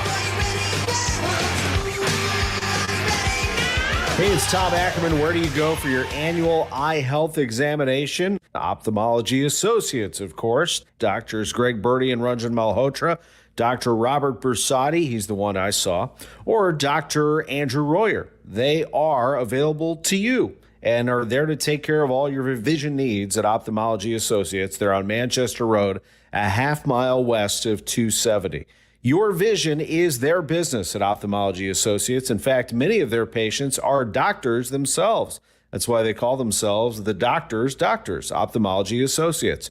Are your eyes itchy and scratchy? It could be more than just allergies. They're the leaders in dry eye diagnosis and treatment. They're the leaders in LASIK and discussing those procedures. And if you're having difficulty reading or driving at night, you have glare from oncoming headlights, could be early signs of cataracts, and they can talk to you about multifocal lens implants. Ophthalmology Associates, youridoc.com. When you're approaching retirement, there are a lot of questions to answer. Do you have enough money to fund your income for life? How should you claim Social Security? And what's your plan for health care and long-term care? Hi, I'm Eric Robert, Director of Investments with the ClearPath Wealth Management Group at Stifel and host of On the Money Saturday mornings at 11 on 97.1 FM Talk. Don't leave your retirement to chance. It's crucial to understand and address relevant risks before you retire. Our team can help you get organized, guide you through critical retirement decisions, and create an investment portfolio designed around your needs. To schedule your free retirement plan consultation, go to clearpathinvesting.com. That's clearpathinvesting.com. Or call us at 636-695-2650. That's clearpathinvesting.com or 636-695-2650. Stifel Nicholas and Company Incorporated, member SIPC and NYSE. Response to Diamonds Direct's amazing finance offer has been off the charts, so we're extending it through this Saturday. You can go into the holiday weekend with some new bling and spread your payments over as long as 5 years with special financing, or save up to $5,000 on the spot. It's our best finance offer ever and our most aggressive pricing. Fine jewelry has never been more affordable, but this amazing offer ends this Saturday and will not be extended. Only at Diamonds Direct. Your love, our passion. Details and more at diamondsdirect.com on approved credit. For adults with moderate to severe plaque psoriasis who are candidates for systemic or phototherapy, now there's Skyrizi, Risankizumab Riza, a prescription-only 150 milligram injection. With Skyrizi, 3 out of 4 people achieve 90% clear skin at 4 months, and Skyrizi is just 4 doses a year after 2 starter doses. Nothing and me go hand in hand. Nothing on my skin, that's my new plan. Nothing is every day. Don't use if allergic to Skyrizi. Serious allergic reactions and an increased risk of infections or a lower ability to fight them may occur. Before treatment, your doctor should check for infection and tuberculosis. Tell your doctor if you have an infection or symptoms, such as fever, sweats, chills, muscle aches, or cough, or if you plan to or recently received a vaccine. With Skyrizi, you could achieve 90% clearer skin. Ask your doctor about the #1 dermatologist prescribed biologic in psoriasis and visit skyrizi.com or call 1-866-SKYRIZI to learn more. St. Louis physician Dr. Abicki created Neovitin 15 years ago to help support his own nutrition when he needed it most. Since then, Neovitin has helped thousands of people support their daily nutrition with sensible doses of vitamins, minerals, antioxidants, and Dr. Abicki's proprietary blend. If you're ready to join many St. Louisans in supporting their nutrition, give Neovitin a try. You can find Neovitin at your local Schnucks, Dierbergs, and online at neovitin.com. You're listening to the Annie Fry Show live from the Air Comfort Service Heating, Cooling, and Insulation Studio. Air Comfort Service is proud to support Greater St. Louis Honor Flight. Sign your veteran up for the Honor Flight today at gslhonorflight.org. And for heating services, visit aircomfortservice.com. St. Louis's home for conservative talk. The Mark Reardon Show. Still a ton of questions and confusion about the Russian incursion over the weekend. We'll talk about it Tuesday afternoon and an audio cut of the day. Weekdays from 3 to 6 on 97.1 FM Talk. You're listening to The Annie Fry Show. The Annie Fry Show is streaming online. Watch us live on YouTube and subscribe.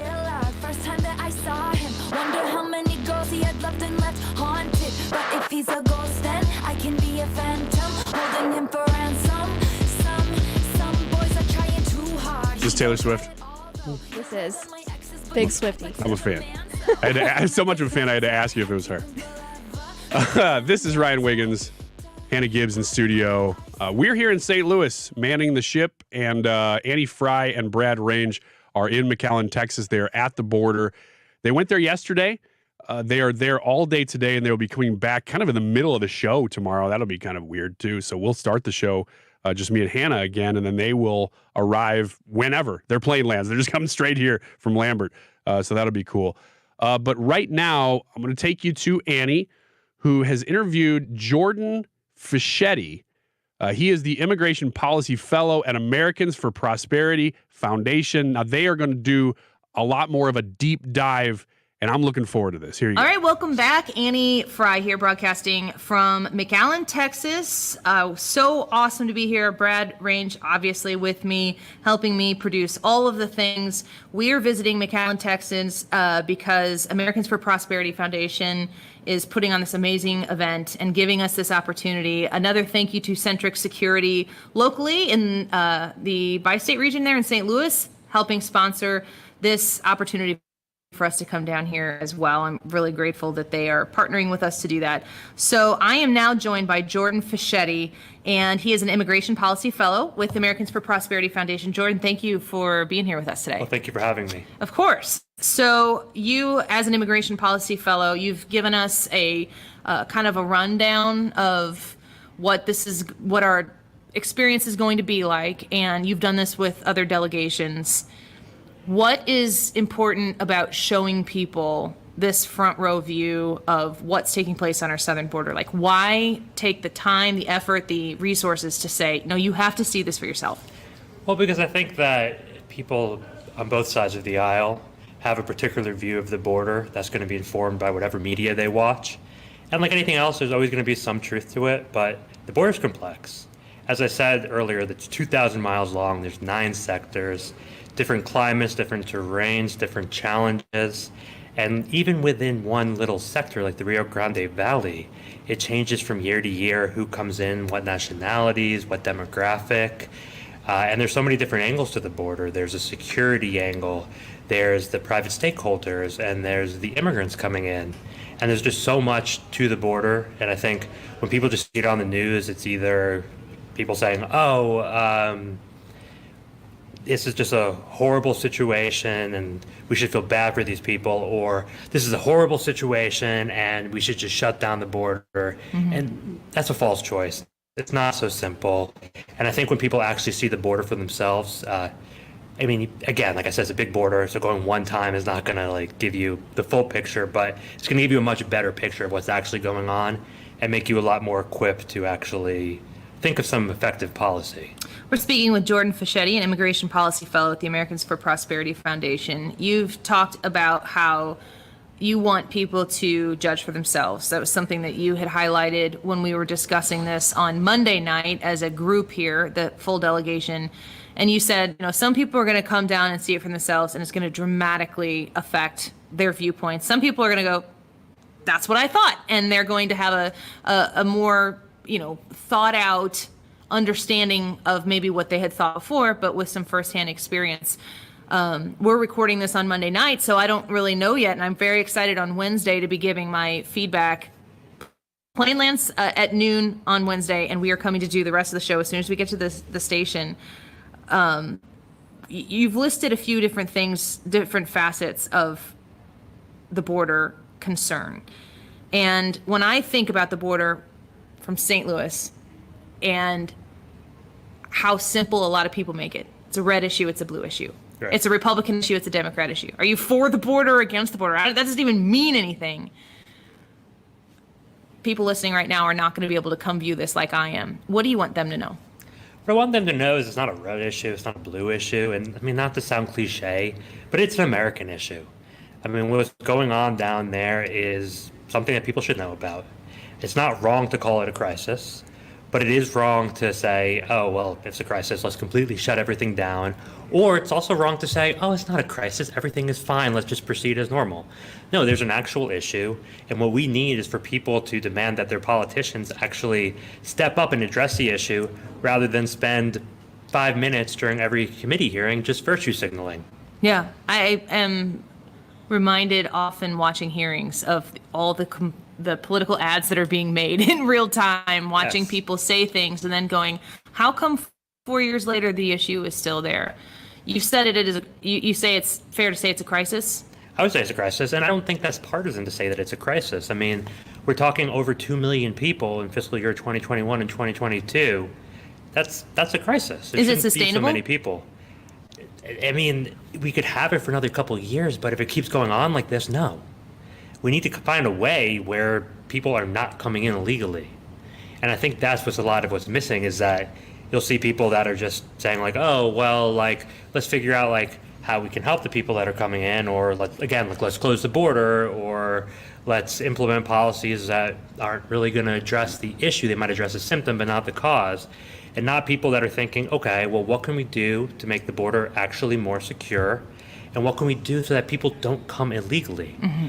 Because I'm a huge proponent of border security, but you can make the border super secure, but unless you address the underlying cause, which is people want to come here legally, and it's nearly impossible to do so, at the end of the day, we're just going to keep seeing what we're seeing. When you were speaking with Jordan Fishetti, Immigration Policy Fellow for Americans for Prosperity Foundation, I hear the biggest way I think politicians talk past each other. One side is saying we have a border security crisis, and the other side says we have an immigration crisis. Those are two things that maybe need to be fixed at the same time, but they get away with flipping the script every time and we get nowhere. Is it safe to say that those are two separate issues, two sides of the same coin? They both need to be addressed? I would say yes, definitely two sides of the same coin. It is both a border security crisis and an immigrant crisis. I mean, this situation isn't good for anybody except for the smugglers and the cartels. It's not good for Border Patrol, right, who is stretched thin, who don't have the technology, the infrastructure to properly monitor the border, who are spending so much time processing people, administering first aid, during which time people sneak by. Mm-hmm. And I'm not going to fearmonger. I hate fearmongers. I would imagine that most people who sneak by are probably people who want to come here and work, but it's still scary. You do not know who they are. You're also creating a scenario where people can see that happening, right, and count on it happening. And because it is happening, you're creating an environment where we are making the country less safe. 100%. So when we were actually at another border trip a month ago in Yuma, Arizona, which is the southwest corner of the state, and actually tomorrow we're going to talk to Chief Clem, who was the Border Patrol chief in that sector up until last December. There was a video Border Patrol showed us of, I believe it was a smuggler, it could have been a cartel member, at this point it doesn't really matter, where he dropped off a 1-year-old child on the bank of the river, and Border Patrol goes over there. And what happens when Border Patrol goes over there? The smugglers can come in with other people, so they evade Border Patrol. So you're seeing this. You're seeing the smugglers, the cartels that are taking advantage of this situation to increase their profits. And even if you were to actually take drugs out of the equation, because I know you didn't ask this, but fentanyl does predominantly come through ports of entry, but there are so many people that are getting away that could potentially have fentanyl. And even if they had no fentanyl whatsoever, the fact is, with this border crisis, the cartel is making so much money with people coming illegally that have to pay the extortion fees, that if you were to actually just make it easier for people to come here, the cartel wouldn't have as much money to buy the raw materials from China. I'm not saying they'd be out of business, but they wouldn't be doing quite as well. What are they smuggling? So I would say the cartel, generally speaking, is going to be smuggling fentanyl these days. It's a lot easier. It's just so much more potent than other drugs. So it makes a lot more sense for them to bring it through. And like I said before, most is actually brought through ports of entry, but not all.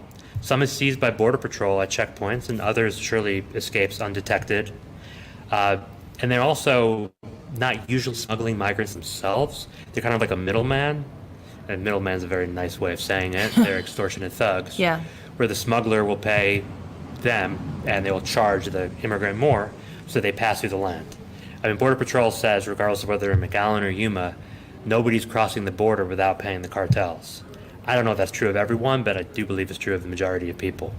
So they're situated not just selling drugs, but they're middlemen where if you don't pay their fee, right, they'll kidnap you and do horrible things to you. So, I mean, obviously the cartels are a problem for Americans, but is it an American problem or is it a Mexican problem, or like both? Who holds the bag for fixing it?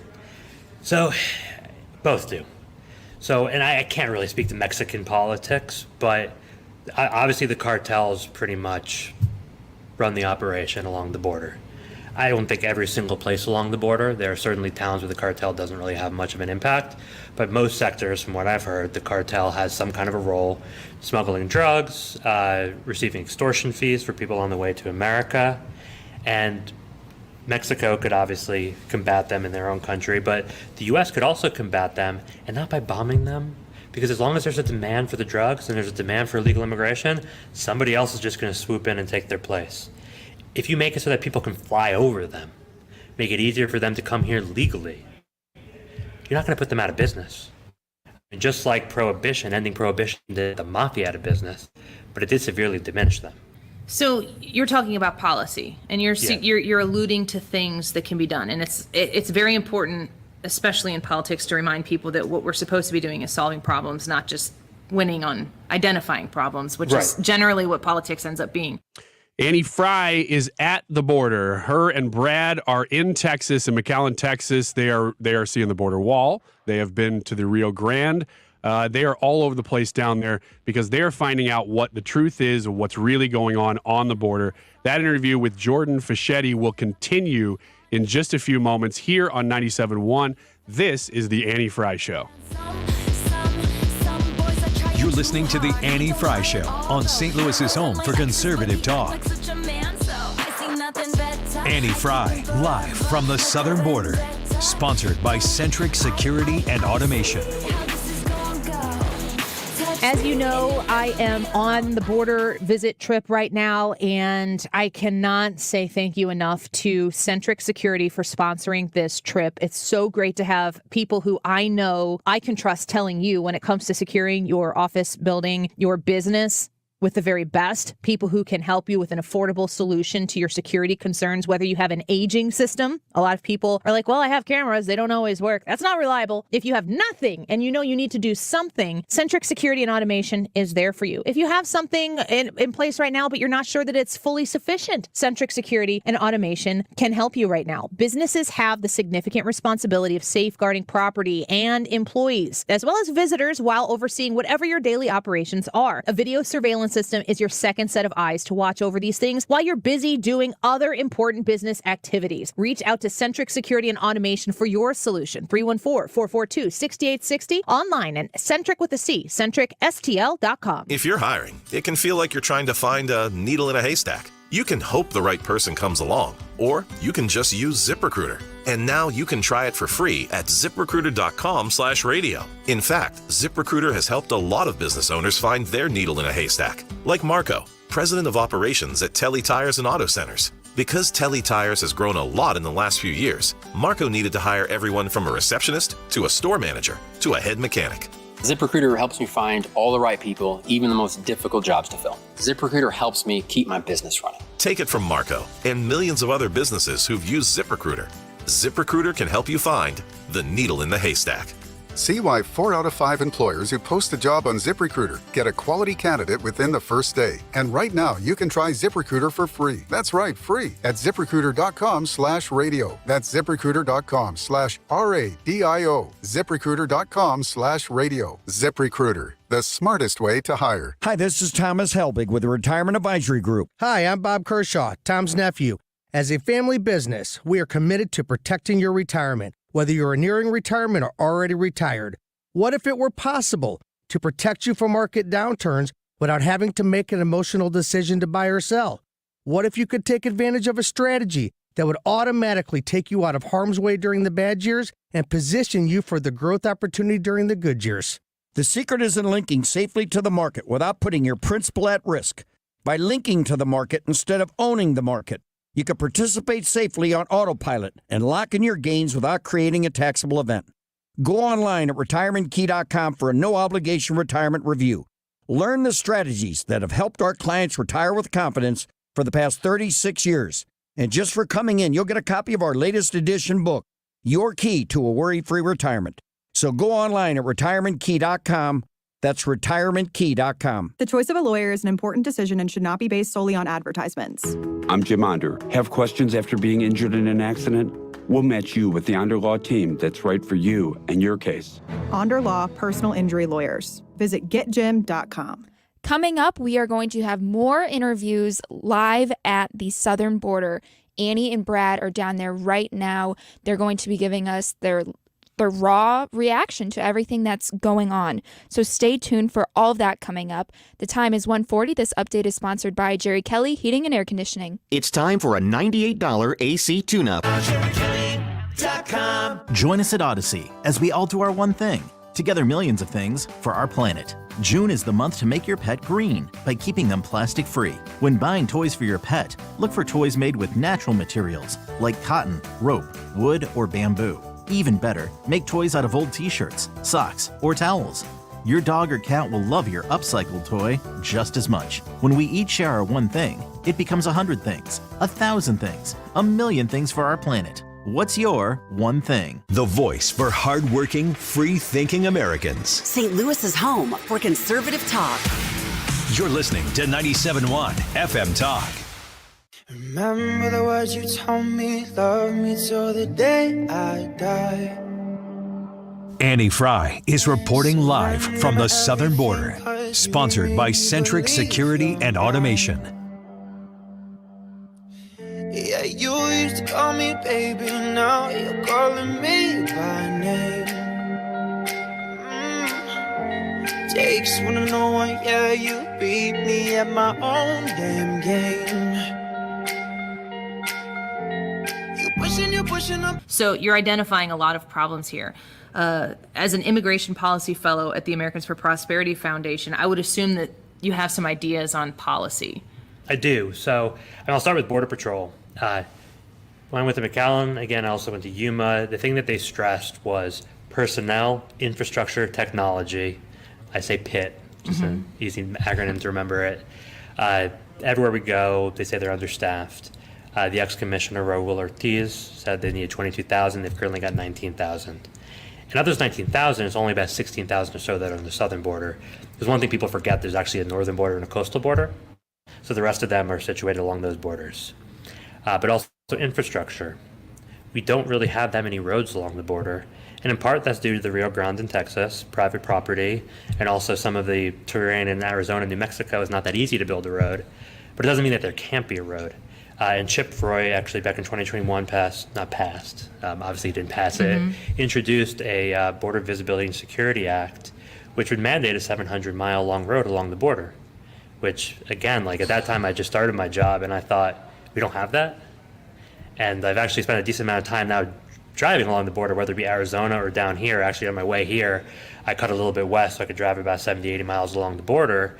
And I'd say have some roads, but in Arizona, no. Well, when you add a road, what does that do? It just makes it easier for you to get from point A to point B. And a lot of the sectors that we have currently, so like Laredo, for instance, I think the stat was that it has like 2 or 3 miles of navigable roads, which again means like roads that you can easily drive on. And that's just kind of crazy. So does it become the wild, wild west? then without the infrastructure there to monitor it? Like, to an extent, I mean, because people can cross, and again, like, I drove through southern Texas on the way, and it's beautiful. I love it. But it could be described as a wasteland. It's shrubs, it's ranches, right? Sometimes I drove and there's nothing for 60, 70 miles. Wow. So yeah, it makes it easier for people to come in. But roads are just one part of the solution. There's also barriers. Generally speaking, people. Are you saying walls? Well, so I say barriers, and not to be politically correct. But does that include walls? It could include a wall. The problem with the wall is you can't see through a wall. Mm-hmm. So that makes it a little bit harder to see what's going on the other side. And if you look at most of the wall that was actually constructed during Trump's presidency, they would be called bollard fences, which is essentially like you have a steel slat on the bottom or concrete slab on the bottom, and then steel poles. So that way it's easier for people to look through, because you want to know what's going on the other side. And infrastructure, we again heard from Border Patrol, is important in what's called high impact areas. So an area where somebody could enter the country and quickly escape into the interior. So when I actually first started the job, I was thinking, oh, you wouldn't need a wall in a city because there's people there. But that's exactly where you need it. Because there's people, you would just blend right in. So you come into the city 5 minutes later, where are you? Sure. Or you could be on a road heading into the interior. And I've passed through a couple of the checkpoints. They don't check everybody. So if you're there, like, you've got a somewhat decent chance of making it through. So a wall could slow people down. Part of the problem with the wall is the way that it was presented. It was presented as something that would stop immigration. Right. And so then people on the left rightfully said, well, it doesn't stop people. It slows them down, right? People can cut through it. They can climb over it. But then they go wrong by saying, well, therefore you don't need a wall. Like, no, the premise is correct, but the conclusion is not correct. Because a wall is not meant to stop you. A wall is meant to slow people down. And where seconds matter, like in a city or a dense area, it doesn't have to be a city. Like I said, as I was driving along the border here, what's kind of unique about that is the road was probably about a mile or so from the border. So people could be about 50 or so miles away from McAllen, but they could hit a road in a mile. So that might actually be a decent place to build a wall. But then we run into another issue. In Texas, most of the land is privately owned. So if you look at a map, actually, of where the border wall is, California, Arizona, New Mexico, most of those states have wall. But most of Texas does not. And eminent domain issues have been a problem not just during the Trump administration, but ever since the Bush administration. Did Trump try to pursue eminent domain in Texas to make those happen, or did he not go into that? To an extent. I actually don't know how much he did. Mm-hmm. I do know that it was definitely used during the Bush administration. Sometimes they're successful, sometimes they're not. But there are some cases that would last for like 10, 12 years. And it's a very tough compromise between security on one hand and private property rights on the other. I'm not 100% sure. I'd probably want to talk to the other side before I determined how I felt about maybe each individual location. Absolutely. And I'll tell you, like, as a libertarian, generally tend to fall on the side of private property. Yeah. Even though I understand the need for a wall in certain locations, private property is sacrosanct. That's a slippery slope. Oh, but the government needs it. Right. Because if the government needs it for this, Yes. who's to say that the government doesn't need it for something else? Sure. And you just keep going from there. Yeah. And it's a very, very difficult issue. And one that does not really have an easy solution. So, But it's also, like, what I hear you saying, and this makes perfect sense to me, and I mean, you can't put the nuance of what you're talking about on a sign at a campaign rally. You're not supposed to. But people who care about the country, and there are a lot of voters who would say, yeah, absolutely, build the wall, who would also in the same breath go, but not just the wall, like, that's not it, there has to be more. I think that Americans are much more capable of holding multiple thoughts in their heads at the same time, and then the closer we get to elections, the more we go nuts. But adding to a wall, I imagine there's technology that might be involved in policing high traffic areas, doing other things other than physical barriers that help Border Patrol do what they're out there to do. Yeah, so that's the third part of the acronym PIT. You got the personnel, the infrastructure, and the technology. And yeah, our technology is behind the times. There was a report from 2021 that showed that some of the technology was so outdated that there weren't replacement parts, or they'd have to shut down certain devices for years in order to find something. You got officers that weren't even able to communicate via radio with one another. And most of them weren't able to communicate with any kind of video monitoring, so they couldn't see what was happening in real time. And I mean, in 2023, it's not something that should be an issue. Yeah. Also, there were some devices, like some platforms, that were just so unsafe that if they were to be used for another couple of weeks, it could collapse. So, to wrap this up, speaking with Jordan Fishetti, Immigration Policy Fellow at Americans for Prosperity Foundation, I'm very excited to bring my experience back to my listeners, to give them my firsthand account. And you mentioned this when you talked to us earlier on Monday, that you're going to learn some things, you're going to experience some things, you're going to fortify some opinions, you might change some opinions drastically in some ways and others. What do you want people listening right now in the heartland of the country to be thinking about when they get to make decisions, when they're going to vote in the next 18 months, and they're thinking about how these border issues are central to all American communities right now? I would imagine there's something that they can do other than just show up to vote. How do you give them the encouragement and the advice to apply themselves to the issue? Well, I mean, first of all, I would suggest that they go to Americans for Prosperity website and look at some of our information. We are continually updating it, and we'll update again after this border trip. But I really think that they should just listen to people on both sides, and people that live on the border, people that have crossed through the border, people that patrol the border, Border Patrol, and realize what you're saying before, that like immigration does not fit neatly on a campaign slogan. I always say that immigration is the type of thing that you cannot explain in 10 minutes, yet politicians will take 10 seconds to explain it. And I mean, it makes sense, right? Like, people generally speaking don't want to listen for even a minute. Yeah. But if you really do care about the border, really try to listen to all sides. And if you can, come down. See it? Yeah, see it. I mean, look, this is AFP's last trip of the year, but I truly hope that we do some more trips next year, and I'd be surprised if we don't. Whether it's with us or with another organization or just by yourself, go down and see it. See what's going on. Yeah. I mean, it's going to be the type of thing where, like you said, you might leave with the exact same opinion. You might leave drastically changed. What'll probably happen is you'll question one or two of the things you thought before. But that's great, and this is all a learning experience. Yeah. It's a learning experience for me, too. I mean, I'm a policy fellow at AFP, but I'm learning something new every day, and tomorrow will certainly be no exception, and I really look forward to it. Yeah. Well, Jordan, I'm so grateful for the opportunity to experience this and bring back my personal experience to the 97.1 listeners, the Annie Fry Show listeners.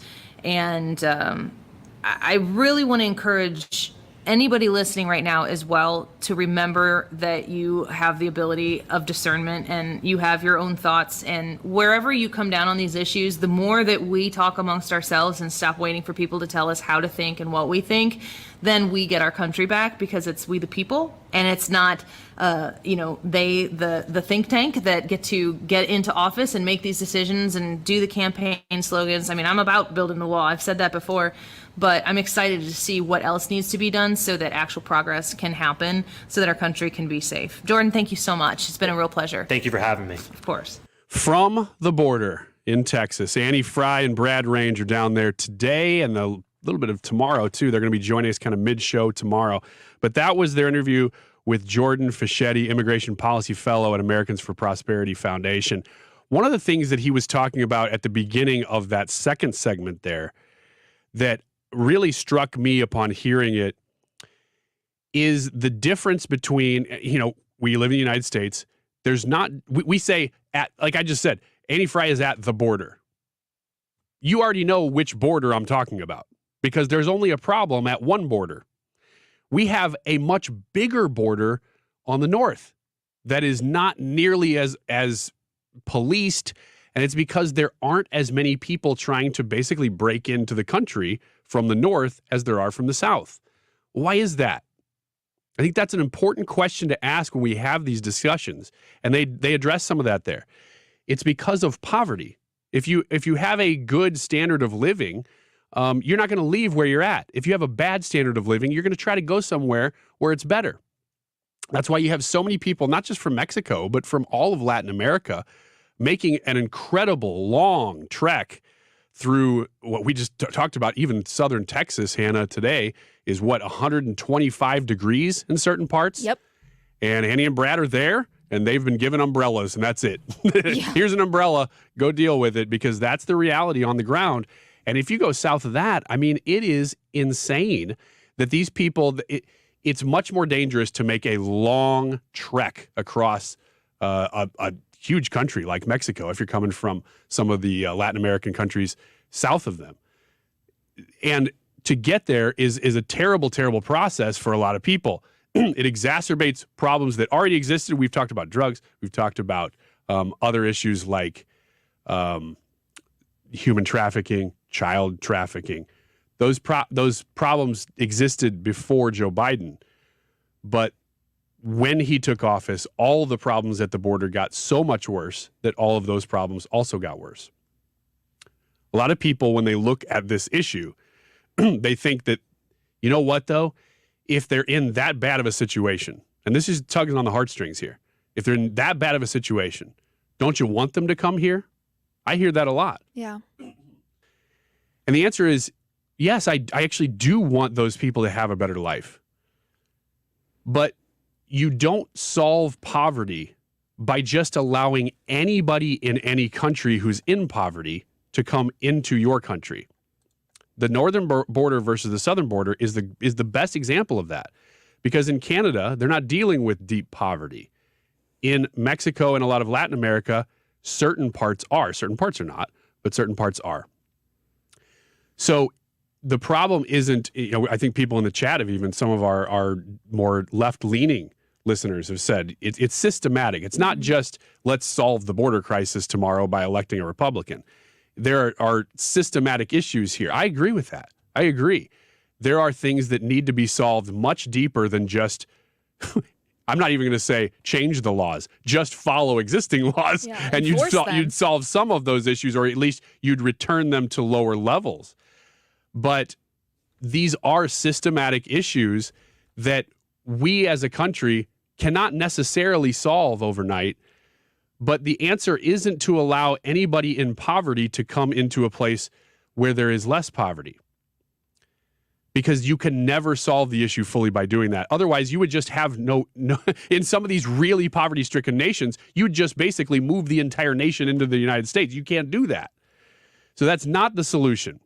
What is the solution? Well, you got to start somewhere. And they're talking about that today at the border. They're talking about this with policy experts. They're talking about this with people who are on the ground dealing with these very issues, so that we can get past a little bit of the national narrative and talk about what's happening on the ground, real solutions to these problems. That's why Annie and Brad are in McAllen, Texas, on the border today and part of tomorrow. They were there yesterday too, but we're talking about it a lot today. Another interview coming up at the beginning of next hour with Sheriff Mike Downey from Kankakee County, from Sangamon County Sheriff Jack Campbell, and Sheriff Brian Van Vickel from Ogle County. These are Illinois sheriffs talking about this problem. How do they connect? Stick around and you'll find out. Yeah, you need it all of the time, yeah. Young blood, so you want me, so you want me. Saving money on a grocery bill is really important because it's such a frequency thing. If you are overspending every time you go to the grocery store, that certainly adds up incredibly fast. Ruler Foods is there to alleviate some of that pain for you. I hear people talking about inflation. Of course, you see it at the grocery store, but every time you swipe your debit card, every time you're pulling some cash out of your wallet, you're feeling it. Do your wallet and your budget a favor and shop at Ruler Foods. I cannot emphasize enough how you just need to walk through the store one time and you will be sold on the idea of shopping at Ruler Foods and making it a regular destination for you. You may not know where the closest Ruler Foods is to you. There might be one right next door. There might be one in an easy drivable distance from home or from work or from church on Sunday. But Ruler Foods is there to be ready to bring you in, show you around, and understand how quickly you can save money with each and every purchase you make. Find the Ruler Foods closest to you at rulerfoods.com. While Annie Fry is going to the southern border to report on national security, Centric Security continues to help secure St. Louis area businesses with access control and AI-powered video surveillance systems. Centric Security has delivered on their promise to protect your business, making businesses smart, safe, and secure. For a free risk assessment or quote to upgrade your aging system, go to CentricSTL.com. That's Centric with a C. CentricSTL.com. Centric Security and Automation. If you want to lose weight, I've got a great idea for you. Mark Cox here for my friends at Victory Men's Health. They're now offering FDA-approved semaglutide. They have tremendous results with this medication. The average patient loses 15% of their body weight. Men and women can get semaglutide from Victory Men's Health at any of their 3 locations. Be sure and book your appointment today online at victorymenshealth.com. We've been here 30 years, 30 Christmases in this house, and we have the traditions that most families have. That's Terry talking about her experience with Rhino Shield ceramic coating. We did Rhino Shield 14 years ago, and the house still looks the same as the first day. Rhino Shield really worked with me to help me get just the right nice soft yellow, and it's 14 years later, and it's the same color. The main reason Terry called Rhino Shield is because it's backed by its 25-year transferable warranty. It just sounded wonderful that we could have the house coated with Rhino Shield and not have to worry about it again for 25 years. Take it from Terry. Give Rhino Shield a call now for a free evaluation. 877-25-RHINO. 877-25-RHINO. Or visit 877-25rhino.com. There have been neighbors that have come by and said, "Did you just have your house painted?" Because they wanted to know who the contractor was. And I said, "No, it's actually Rhino Shield." 877-25rhino.com. KFTK FM Florissant. From the Under Law Injury Lawyers, GetJim.com studio. 97.1 FM Talk. Always live on the free Odyssey app. More testimony in the Capitol attack case. I'm Rich Dennison, Fox News. Fox News confirms Georgia Secretary of State Brad Raffensperger will sit for an interview with Jack Smith's investigators tomorrow. Special counsel is examining former President Trump's role in January 6th. Audio of Trump speaking with Raffensperger after the 2020 election over the phone, asking him to find more than 11,000 votes, convinced he'd won the state, has also been part of the Fulton County District Attorney's investigation. Fox's Jessica Rosenthal. The Supreme Court today ruling that North Carolina's top court did not overstep its bounds in striking down a congressional districting plan as excessively partisan. The justices, by a 6-3 vote, rejected the broadest view of a case that could have transformed elections for Congress and president. North Carolina Republicans had asked the court to leave state legislatures virtually unchecked by their state courts when dealing with federal elections. Russia is being accused of widespread torture and execution of civilians in Ukraine. The UN Human Rights Office says these abuses were systematic. It details more than 800 cases of civilians, including children and the elderly, being arbitrarily detained by Russia. UN Human Rights Monitor Matilda Bogner. Many civilian detainees were held incommunicado in unofficial places of detention, often in deplorable conditions. The vast majority of people interviewed say they were tortured. Some accuse the Russians of sexual violence. The report also documents 75 cases of arbitrary detention by Ukrainian security forces. Fox's Jonathan Savage. Scorching temperatures meteorologists say were brought on by a heat dome have taxed the Texas power grid and are expected to expand to other parts of the country. Forecasters say that heat dome's expected to reach north to Kansas City and east to the Florida Panhandle and continue until at least the 4th of July holiday.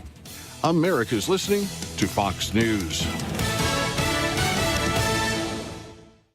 Hi, I'm Martha Stewart. Every year, more than 4 million pets enter shelters here in the United States. My friends at American Humane have been helping animals since 1877. The goal is to ensure that pets have a safe shelter, especially during natural disasters. Adopting a shelter pet allows shelters to help more animals awaiting care. Please consider adopting today and take some time to learn more about American Humane's other work at americanhumane.org. This could be the start of a break-in. Stop. This is Simply Safe. Or the end of one. Introducing 24/7 Lifeguard Protection, only from SimpliSafe. Now, monitoring agents can see and speak to intruders through our new indoor camera to help stop crime in real time and for fast police response. Get 20% off any new system with Fast Protect monitoring at simplisafe.com/radio. Advanced home security, 24/7 professional monitoring for less than $1 a day. There's no safe like SimpliSafe.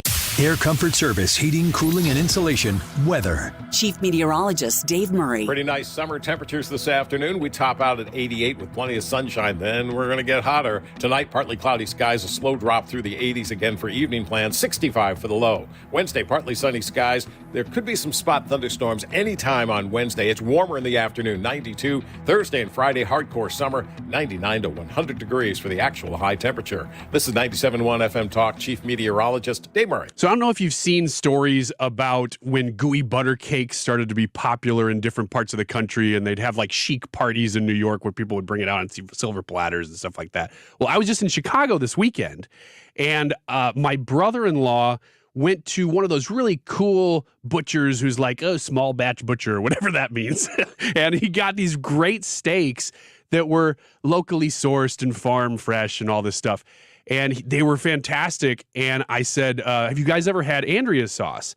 And they didn't know. They're from Chicago. They said, no, but that butcher carries Andrea's sauce. I'm like, of course he does, because people who are like into the know of like the finer craftsmanship of barbecue and meat, they know about Andrea's sauce no matter where you are in the country, really in the world. Andrea's sauce has made a name for itself since 1978. It's been produced right here in St. Louis. I am so happy to be friends with the Andrea's family, because not only do they make a great product, they're just great people to be around. They have a barbecue sauce now and a salad dressing, but their steak sauce is what's famous. I encourage you to get a bottle. It is summer. It is grilling season. Get a bottle at Schnucks or Deerberg's or at Andreas.com. While Annie Fry is going to the southern border to report on national security, Centric Security continues to help secure St. Louis area businesses with access control and AI-powered video surveillance systems. Centric Security has delivered on their promise to protect your business, making businesses smart, safe, and secure. For a free risk assessment or quote to upgrade your aging system, go to CentricSTL.com.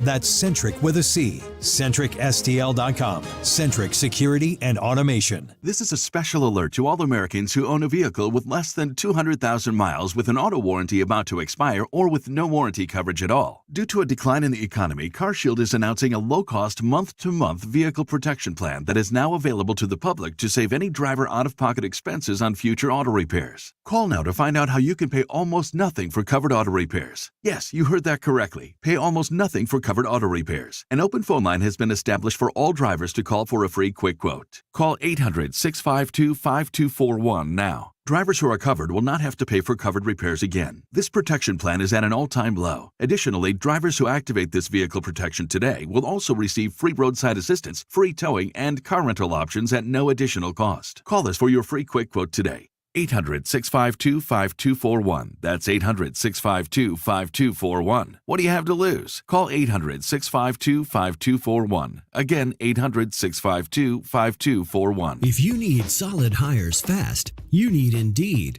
The all-in-one hiring solution makes it easy to attract, interview, and hire candidates from the same place. Want to find your next great hire? Visit Indeed.com/credit. Mark Cox here. If you're nearing retirement or already retired, call my friends Thomas Helbig and Bob Kershaw with the Retirement Advisory Group. They'll show you how to link to the market without the risk. They're the official financial advisors of my show. Go online to retirementkey.com. You could be watching this right now. Tune into the Annie Fry Show live stream. YouTube, Facebook, Rumble, Twitter. You know what? Just type in Annie Fry Show live stream. This hour of the Annie Fry Show is brought to you by Ruler Foods. Low prices, no coupons. Ruler Foods.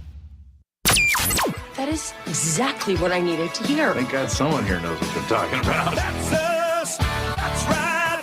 Gotta love this American ride. All right, you need to take the time and get the full picture. Come on, turn the radio on. It's Saturday and I won't be long. Don't get me wrong. I love the ladies. I mean, they rev my engine, but they don't belong in the newsroom. It is Anchor Man, not Anchor Lady. What do you want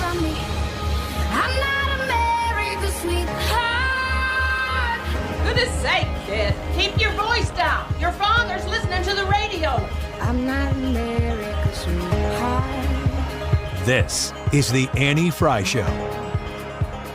This is the Annie Fry Show. It's pronounced Fry, not Frey, just so you know. If you're typing it in online, if you want to find, Hannah's going, what? Why did you open with that? You're right. It's a terrible thing to open with. But if you're typing it in, it's Frey, Annie Fry Show. If you want to get online and check out the live stream, they have been attempting to, a couple times, join us on the live stream because, as you may have heard, if you're just tuning in for the first time, I'll tell you, Hannah and I are in studio here in St. Louis holding down the fort, being your tour guides, as Annie and Brad are at the southern border today in McAllen, Texas, and interviewing people, lots of great stuff. I mean, they're there seeing what it's really like. And that's the whole point of this whole travel that started yesterday, and they'll be back in sometime mid-show tomorrow. So we'll keep flying by the seat of our pants just like we are today, with them coming back sometime tomorrow. And the whole reason they're there is just to bring you the reality of what's going on the border through no filter, just them there reporting live to you on the border. So what they've got here is an interview with 3 Illinois sheriffs that they're going to bring to you. We are broadcasting live from the southern border. Obviously, right now we are at our hotel, staying in McAllen, Texas, and Brad and I have traveled down here along with a great delegation of people with Americans for Prosperity Foundation, and making sure I say all the right things. And it's been a really amazing experience so far just to meet the people who are down here who have also found themselves to have a special interest in seeing for themselves what's taking place on the southern border.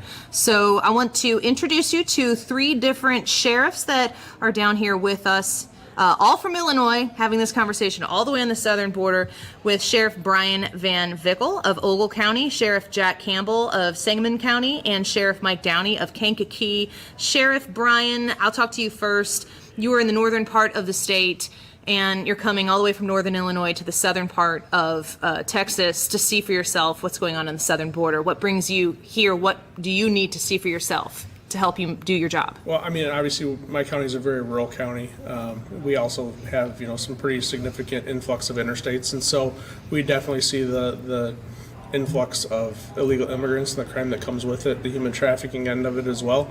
And so, I want to see firsthand what they're dealing with down here, how they're dealing with it, and being able to try to, move forward, because as it's been said around this table earlier tonight, we're all going to deal with it, and we have to find out ways to solutions. Yeah, I think that I'm looking forward to the opportunity to see for myself what I've interviewed over and over and over again with people who have thoughts and opinions on what needs to be done in the border, people who've had experiences from the border itself. Sheriff Jack Campbell in Sangamon County, you are in the Springfield area of the state, central Illinois. Immigration is affecting everybody. How does it affect you and your job in Sangamon County? Well, we have I-55 that runs right through Springfield, so clearly we do see some of that. And as Sheriff Van Vickle said, it's something that we will deal with. We have a little bit now, but really I'm interested in the fentanyl issue that we're seeing. We're having a lot of overdoses in Springfield, Sangamon County, and our coroner has reported to me we continue to set records every year. So I'm interested to talk to the legislators down here, some community leaders that they're combating the fentanyl problem right on the border, and so I'm interested to see what they're doing about it and what I can take home. Sheriff Mike Downey in Kankakee County with us here as well. Mike, when you are here, we haven't got to see up front and close and personal yet. We're going to be doing that Tuesday, all day Tuesday. A lot of people listening to this interview, we're probably in the middle of doing that right now. When you take what you know in Kankakee County and the things that you've experienced there, you marry it with what's going on the southern border, and you think, how can I do my job better in Kankakee County? What do you expect to learn from this event? Well, I think just knowing that, this is an issue that doesn't affect Texas, it doesn't affect Arizona, it affects all 50 states, because all these immigrants are being brought into our country to every area of the United States.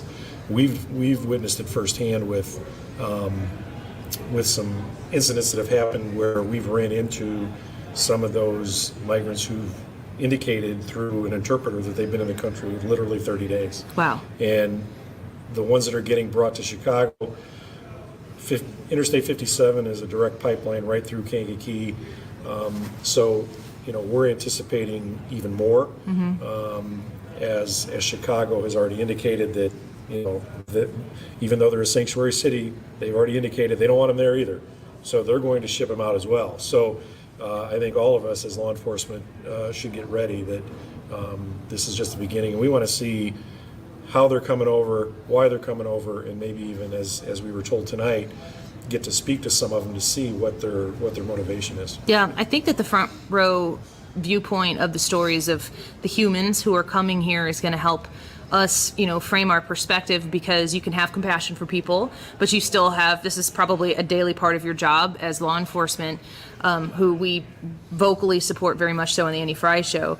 I would imagine that you, all three, and the people who work underneath you see things that the public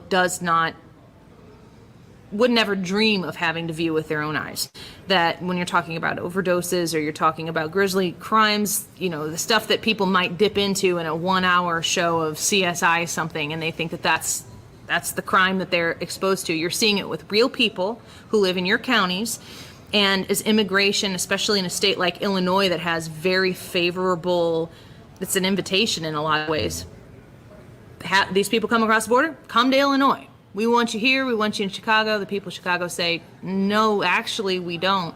I'll open this to anybody. Like, what are Illinois voters, taxpayers, citizens supposed to do when they know that it's getting into their communities? They don't want to be discompassionate to people, but they know that there's a problem that's big enough here that has to be solved. From your perspective, any of you individuals, I guess I'll take a different perspective from that, because I don't think most people think about our deputies that work the road and have to deal with these cases day in and out. I mean, law enforcement is such a difficult job to do in the first place, and now we have these young kids, I call them kids, they're 25, 26 years old, that are out there dealing with dead kids on a daily basis, and that takes a toll.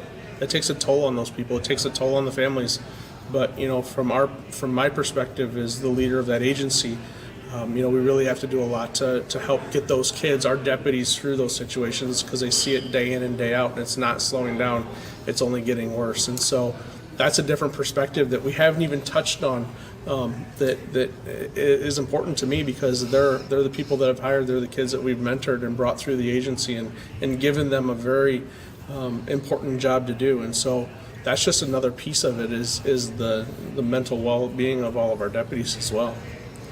And there's something called the death of the police spirit, and that's what we see happening now, where some of these young men and women are many generations in law enforcement, and they hear the stories of their parents, their grandparents maybe that were involved in it, and everything seems futile to them. No matter how hard we try to go out and arrest the bad guy, the system is set up to let them out. They have the Safety Act right now trying to eliminate cash bail. We were threatened not to cooperate with ICE. There's all kinds of things that are held over our head, and all these men and women want to do is protect our communities. And we have a legislature in Illinois that works against us. They continue to pass laws that make us less safe, make the community less safe, make our jobs 10 times harder. And now we all see a lack of applicants. Luckily in Sangamon County, we still have a very high quality of applicant, but many fewer than what we used to have. So it's something we have to, I know the three of us will continue to work on this our entire careers. Yeah. One of the things I'm really interested in from a police standpoint that we see on the news, and this will allow us to witness it firsthand, is what they call the gotaways. And what's happening with those gotaways? They're talking about the people who they actually know of that are here, that they're still really not doing anything with. But how do we as police deal with these gotaways? Because in Illinois, law enforcement cannot communicate with ICE. That's what our governor signed into law. Wait, so let's break that down for a second. Law enforcement, you cannot tell ICE what? We cannot tell ICE that we have somebody in our community who's here illegally. What is ICE in Illinois? ICE is in Illinois. Illinois. They have to find them for yourself. Yes. So if you have this person and they're not supposed to be here, and they've committed some sort of criminal act. If they've committed a criminal act, we can. You notify them. Yes. But if you're investigating a situation and you realize, okay, this person is not here legally, and maybe you're not charging them with any crime. Right. You can't. We cannot. The governor has said we are unable to communicate information to another law enforcement agency, ICE. So why did the governor do that? I'm not going to. Good question for him. Oh, I'd love to ask him. Anybody got his number? He is welcome on this show at any time. I'm trying to think of politically what's the benefit. I mean, well, I can think of like on the super surface level why you might be able to sell that as being pro-immigrant and we love everybody. I mean, that's a really shallow argument. Well, and it's fine to be pro-immigrant and to say we want to help these people. It really is. But when the rubber hits the road, and now they have an opportunity to help them, and they've gotten these busloads of people from Texas and wherever else, and now they're saying, well, we can't handle them, we need more money, we got to ship them out. So you either want to help them or you don't. Here's a question. The structure as it is set up in Illinois, the governor, the supermajority, the governor who's a Democrat, staunch, very far left progressive Democrat, supermajority of Democrats in the House, a supermajority of Democrats in the Senate. Are they more interested in protecting these illegal immigrants than they are the tax-paying citizens of the state of Illinois? Because this policy, to me, sounds like it's there to make sure that somebody is safe and protected, and it's not the people who are footing the bill. I will say this out loud and publicly because I've said it before and I believe it 100%. The answer to your question is yes. Our supermajority legislature is the most anti-police, pro-criminal legislature in the country, bar none. And it's, as Sheriff Campbell mentioned earlier, it puts our police at risk, it puts our citizens at risk, and unfortunately our law-abiding citizens end up holding the bag when they have to pay for everything that all these people do. Yeah, I'm constantly asking the question as an Illinois taxpayer, okay, you want to tax me into oblivion, what do I get for it? And I've talked to all three of you about Ogle County, Sangamon County, and Kankakee County. You have very well-protected, well-served communities. But living in Madison County, where I'm at, area counties down, like kind of in the collar areas of St. Louis, and then I hear all the stories that the national news will sometimes cover of Chicago, Cook County, and the areas around that. There are consistencies in places that prioritize and value their law enforcement, care about law and order. They have more peaceful communities. They're often run by similar kinds of county boards, and the same can be said for the converse. What does a tax-paying, concerned citizen in those counties that don't have the safest places to live? Like, is there anything they can do? You guys are in politics. Oh, I think you nailed it. They have to get out and vote. They have to change it for themselves. If their elected leaders aren't going to change it, then they have to be able to, put the rubber to the road and go out and do it themselves and become involved and find the candidates that will. There's no other way around it. If you just sit back and that's what you get, then that's what you're going to get. And we need to be so proud of the Republicans that are in the House and the Senate in Illinois, because they are in the super minority, and they go in there every day and they fight and they fight and they fight. And I know that's got to be disheartening to walk in the door knowing that they don't even have to talk to you. They don't need to talk to you about a bill because they don't need your vote. And sometimes they don't. They don't. Like, many times they don't. The budget. Right. You would think. But again, there's young, very energetic people in both sides, and we got to continue to support them. And again, as Brian said, we got to go out and vote. We have to get the people out and vote and try to flip this around. We all have kids and grandkids we're concerned about, and I'll never quit fighting. I'm glad you mentioned kids and grandkids, because I kind of want to wrap up on this. You mentioned the kids, you called them kids, and you kind of chuckled at the fact that you called them kids. But I think it's important because there are maybe a few decades of law enforcement service sitting at this table right now. We could do the math later. But the next generation has to pick up and eventually in a few years be sitting where you are fighting the good fight.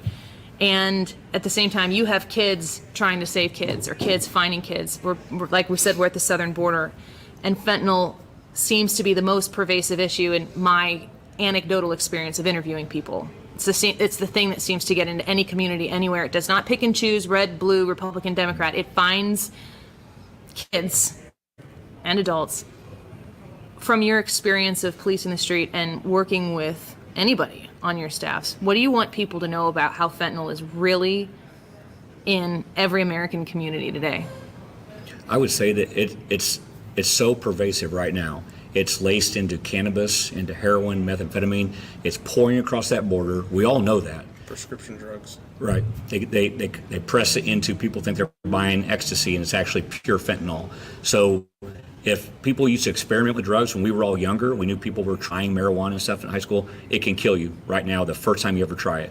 You could be doing something that is, in today's standards, pretty harmless. Smoking a joint. And it's laced with something and you're dead. Right, because now, we legalized it now. And so people don't understand the difference between the legal and the black market and the gray market cannabis is out there. And that black market cannabis oftentimes is laced with fentanyl. And so the kids don't know what they're buying, and it's so dangerous. Again, it's going to impact everybody across the whole state. Anything else you guys want to add? No? Well, I'm really grateful for the opportunity to talk to you guys down here, to be here, and to kind of, I'm going to just lurk tomorrow because I want to know what you guys are learning down here. And I think that some of these border issues are so central to our communities in rural Illinois and suburban Illinois and urban Illinois. And I said this on the earlier this past week, if the border issue hasn't come to you personally yet, count your blessings, because it will. And when I see in my extended communities families who are mourning the loss of, just like you were saying, you think your kid is doing something and you find out maybe they're doing something and it seems minor. It just takes one time and it's at your doorstep, and then it will never leave the rest of your life experience. Sheriff Mike Downey, Sheriff Jack Campbell, Sheriff Brian Van Vickle from all over the state in Illinois. Some very great common sense conversation here. Thank you guys. Appreciate it. Thanks for having us. Annie. Thanks for having us. Well, when your local leaders are saying, all those talking points about every state is a border state now, it's here. That means it's here. That means they're dealing with it right now. And that is certainly the case with those 3 Illinois sheriffs that Annie is interviewing at the border. She is live right there. And if you tune into the Annie Fry Show live stream, you will see that they are, I think, on a bus. And we're attempting to connect with Brad in the next segment. Don't know if we're going to. He said the bus is very loud, but you can see where they're traveling right now if you want to get on to the live stream and watch them moving from place to place along the border. That is why they're there, and talking to people along the way. We will continue to bring you as much as we can here in the time that we have remaining. Of course, Annie's going to be a part of the Mark Reardon Show in some capacity as well. But that is why Annie's there. That is why Brad is there. Hopefully, we'll connect with them soon here in just a minute on the Annie Fry Show. I'm Ryan Wiggins, Hannah Gibbs, in studio with you right here in St. Louis as they are in Texas. We'll be right back. Annie Fry is reporting live from the southern border. Sponsored by Centric Security and Automation. Yes, with inflation, interest rate increases, and a possible recession looming, we are no doubt facing uncertain times in the housing market. But as a realtor with over 20 years of experience, I can tell you, if you're thinking of selling your home, now more than ever, you need a realtor to help you through these times while saving you money. Hi, I'm Christina Straight, owner of Straight Realty, and we offer all of this for only 4%. Why pay more than 4? 314-441-4444. Straight Realty is a licensed broker in the state of Missouri. While Annie Fry is going to the southern border to report on national security, Centric Security continues to help secure St. Louis area businesses with access control and AI-powered video surveillance systems. Centric Security has delivered on their promise to protect your business, making businesses smart, safe, and secure. For a free risk assessment or quote to upgrade your aging system, go to CentricSTL.com. That's Centric with a C. CentricSTL.com. Centric Security and Automation. This Little Light is a new podcast hosted by Flea from the Red Hot Chili Peppers. Join him as he explores falling in love with music, music education, and the creative process while interviewing the biggest names in music, like Rick Rubin. I like things that are stripped down. I've always liked things that are stripped down, but then I can get to the point where I like something that's stripped down and what's it like with an orchestra. This Little Light is a presentation of Cadence 13. Subscribe and download it now on the free Odyssey app or wherever you get your podcasts. AMCO presents Bet You Didn't Know. Bet you didn't know that your car's transmission is made up of 800 pieces. Also, bet you didn't know that AMCO's fixed over 40 million transmissions and that AMCO offers a nationwide warranty. AMCO offers easy payment plan options for most any credit situation, so you can fix it fast and pay it off slow at AMCO. That's AMCO, AA. MCO. You had a solid retirement dream. Sell your home in a few years, bank the equity, downsize, and travel. But inflation and recession has you wondering if all your hard-earned equity will still be there. What if you could recession-proof your equity right now? You can with Truehold. Truehold will buy your home for its best current value before a recession can erode it. You get to bank all the cash now and live in your home for as long as you want. And Truehold covers all property taxes, insurance, repairs, and maintenance. And since Truehold pays your home's current value in cash now, it's yours to do whatever you'd like. Don't wait for inflation, recession, and interest rates to erode your home's value. Visit Truehold.com and discover how much Truehold will buy your home for today, based on its best current value, not what's coming. Call 1-855-300-9993 or visit Truehold.com. The smarter, faster way to cash out on your home's value without having to move. That's Truehold.com. I'm back to doing what I love and more, thanks to the Good Feet store.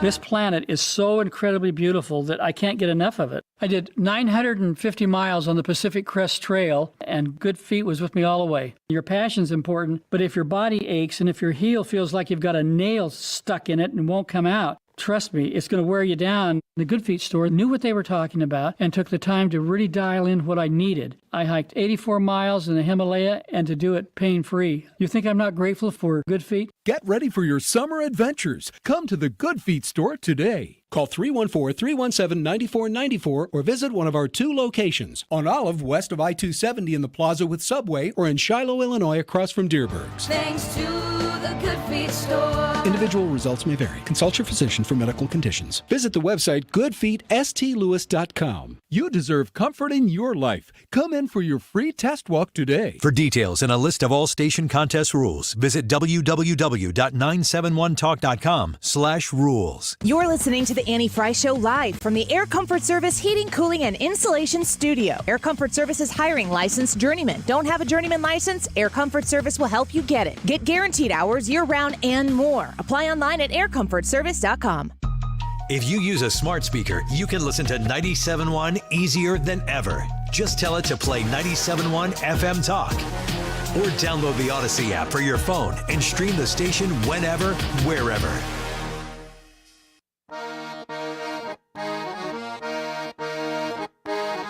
This is the Annie Fry Show. Annie Fry, live from the southern border. Sponsored by Centric Security and Automation. Come with me now. Come with me now. Annie and Brad are down at the border. Wiggins and Hannah in studio. And if you tune into the Annie Fry Show live stream right now, you will see exactly where they're at. I'm trying to read the signs that they're passing to tell you literally exactly where they're at on the road, but I couldn't do it. They just go by too fast. But if you want to tune in, you will see them on the bus going to, I believe, the Catholic Charities portion of the day, that they're going to spend a little time doing some volunteer work there and just talking to people. Probably talking to... Annie just wrote in the Annie Fry Show there it is live right there. stream. I really recommend that you go there and check that out. You can see they're on a bus heading. She said, heading to a Catholic charity to volunteer to talk to some immigrants and see how NGOs are picking up the slack. So super interactive, as interactive as you can get with the border. And as soon as they arrive there, if possible, I don't know if, this is all happening live, which just is what it is. Thanks for tuning in. I'm glad you're a part of it. Very, very unique show. I don't know that we've ever been part of a show like this where half of the team is on the show, but just not in studio, live from the border, of course. That as soon as they get to their destination, Brad may be able to call in and just update us on what's been happening and what they're about to do. I hope he can. Annie mentioned something yesterday about how she doesn't think that they'll be able to do like any sort of live stream or video while they're at the charity thing. So hopefully we'll be able to get a phone call in. That would be great. But if not, we will hear from them tomorrow about the volunteering. They've been talking about, and what they're about to experience are people. The human interest stories, as we like to put them in the media, but they're just people. This is ultimately what the purpose of all this is that all these policies or lack of enforcement of policies, they impact people. They impact American citizens. They impact people from other nations as well who are trying to become American citizens, sometimes legally, sometimes illegally. In this case, many, many, many who are crossing illegally. Do you fault them for doing so? I usually don't. I mean, they're breaking the law, but they're just trying to do something that's going to better their life. The problem is that, as I mentioned in the last hour sometime, and during some of the interviews that Annie has been doing, immigration is not the solution to poverty. It's just not. It's like picking and choosing winners. If you decide to make immigration the solution to poverty, you're just picking random people who might be able to make it here and avoid the system and say the right words, that they're seeking asylum and this and that, all the rules that they have to go through, that you're picking and choosing who gets to come out of poverty and who doesn't, instead of solving the root issue of poverty. So I say that because I brought up this story here from NBC News. I've actually found this over the weekend, and I put a pin on it because I said, I want to come back to that. It's telling the story of a guy named David Guerra and his large family. It says they fled to Florida in May.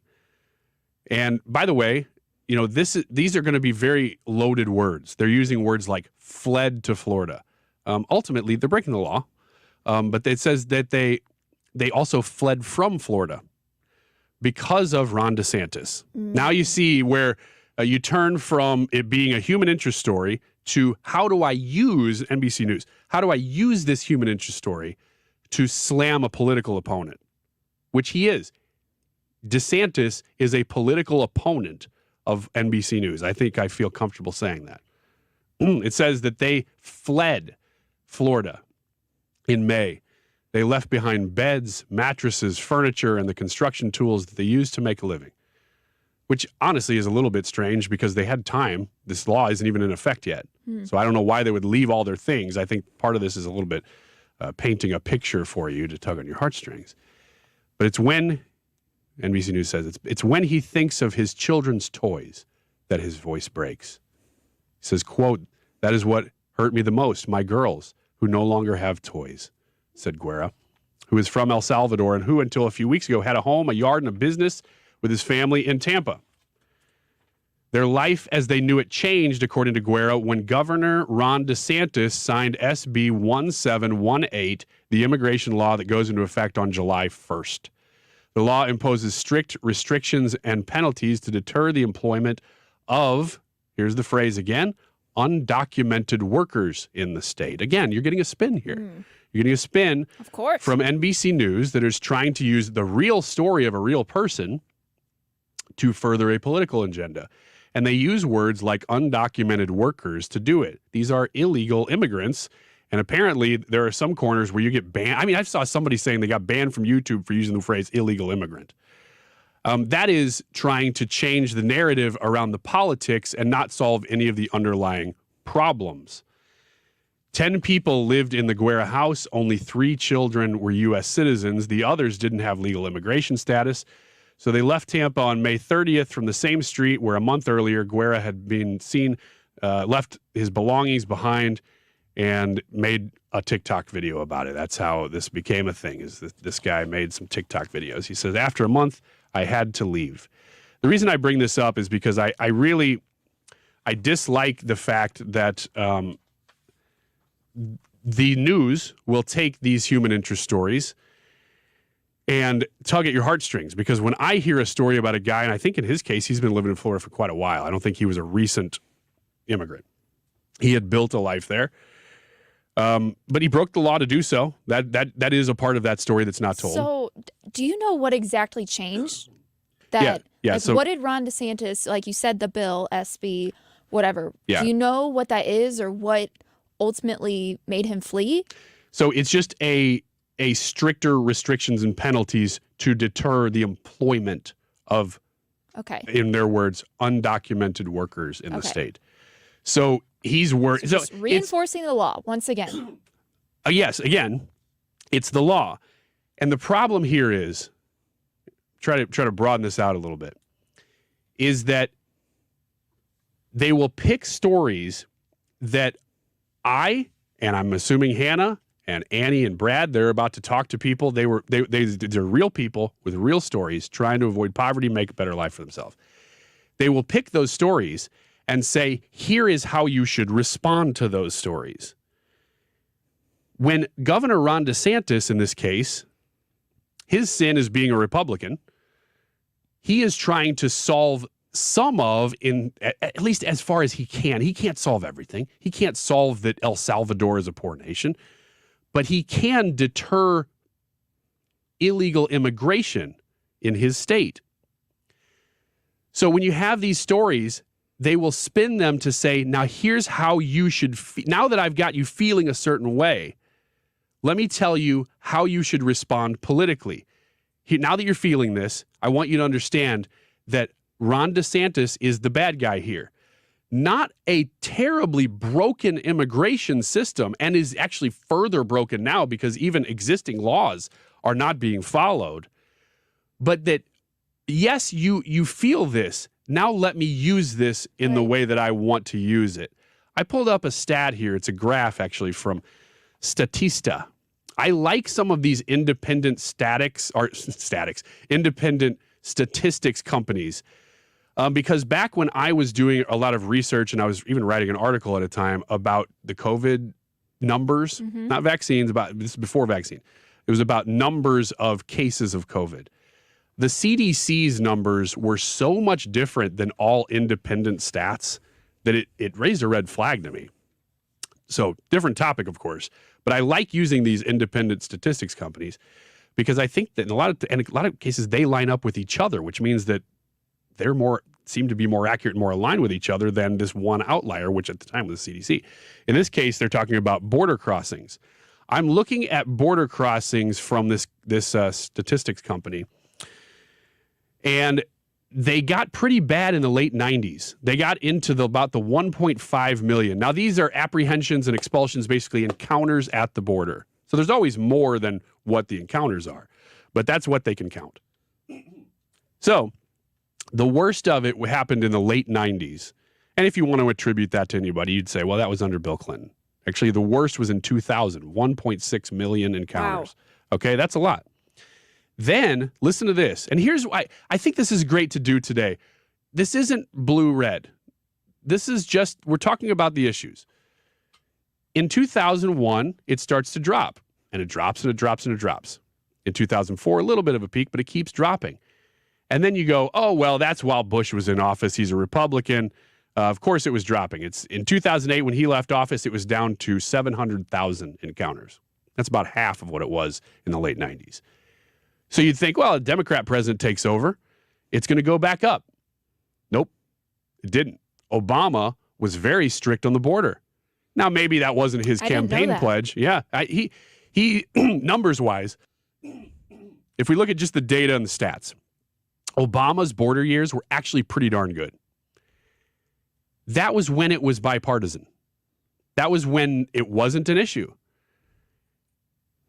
It was down to, let's see, in 2012, the year of his reelection, it was down to just about 300,000. That's pretty low.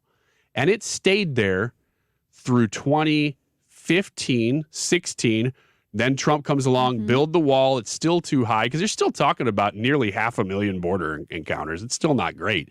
You can make it better. Nothing compared to now. So guess what? In 2017, it actually did get better. It got to its lowest point in the history of these stats at just above 300,000. So Obama's lowest point was 340,000. Trump's lowest was 310,000. So it actually did get better. Then it goes up a little bit, and then 2020 happens, which was a weird year. It's still about the same. Day one of Joe Biden taking office, it jumps up from about 400,000 in 2020, which, hey, if you want to use that as, you say that's an outlier, that's a weird year, that's fine. That's why I'm giving you the full context here. In 2021, it jumps up from 400,000 to 1.6 million, the highest it's been in history. Guess what? Not to be outdone, in 2022, it goes up even more to its new highest in history, 2.2 million in 2022. It is tracking right now in 2023 to be either the same or more, maybe even breaking that record again. That is insane. So I say all this simply to point out that it doesn't have to be a partisan issue. The border can be a bipartisan issue. It was under George W. Bush. It was under Obama. Trump came along and did make it a partisan issue, but he wasn't saying, I want this to be a Republican issue. He was saying this should be an American issue, that we agree that we need a border wall, that we need stricter immigration reform because it's still too high. The reaction has been so foolish from this administration to go the opposite direction. And all of these, as we started the segment by talking about, these human interest stories that you're going to see and that we're going to hear about, I think, from Annie. If we don't hear them today, we're going to hear them throughout the week because I don't know what this is going to look like in the next few minutes here. Mm-hmm. But we're going to hear some real stories. These stories are being made worse by bad leadership. We know just statistically that that's true. And unfortunately, it didn't have to be this way, and it doesn't even currently have to be this way. And my hope is by pointing out that this was actually a fine issue under 3 separate presidents. It was kind of high under Clinton, but then it got pretty good under George W. Bush, very good under Obama, very good under Trump. It doesn't have to be a partisan issue. We don't need to take sides on this. We can come together and say the enforcement of the border is something that we agree about as a national security issue as American citizens. Let's break there. We're going to come back, see if we can connect with Brad. I don't know if we will again. We're just flying by the seat of our pants here, but we're going to do what we can. We're almost out of time, though, so stick with us, and we'll see what this last segment holds here on The Annie Fry Show. The Annie Fry Show is streaming online. Watch us live on YouTube and subscribe. Find the podcast, on-demand audio, and more at 971talk.com/Annie. One of my favorite things is when I get to talk to you about one of the clients that advertises here with us that I've partnered with, especially ones that I have so personally used as well with a bagel loan at Stewart's American Mortgage. When I hear stories about how Stewie has helped another one of you folks. He was telling me about a 97.1 listener who he was able to qualify after being turned down by 2 other lenders. He does business the old-fashioned way. If you are figuring out, trying to navigate this mortgage situation that is going on right now, rates are higher than they have been in the past, but not as high as they have been here most recently, you need to give yourself the opportunity to talk to Stewie and see what he can do for you. There's nobody better in the business who is going to be focused on you. When you call 314-241-9797 or you text 314-241-9797, you're going to get Stewie. He has a 1% down conventional plus bagel loan right now. Stewart's American Mortgage is the only lender in the country with 1% down, and a buyer just closed on a $260,000 loan with $4,600 down, which is amazing. 314-241-9797. Google the bagel loan, NMLS number 226715. We made it. Summer is here, and I hope you have an incredible vacation planned. Mark Cox for my friends at Brenton Vision. If you've considered vision correction, now is the time to act before that summer vacation. Brenton Vision is the only place in Missouri you find all 7 forms of advanced vision correction, and their surgeon, Dr. Jason Brenton, explains these advanced treatments have a very quick recovery time. You don't have to miss out at all on your summer fun. And maybe you're thinking, well, how do I spend money on that and an awesome vacation? You can do both. Brenton Vision has very affordable payment plans. You can absolutely budget for clear vision and a great vacation this summer. Don't just take my word for it. My wife had lens replacement at Brenton Vision and she loves it. Look up Brenton Vision online. Check out the over 1,100 5-star reviews. Call them at 314-375-2020. 314-375-2020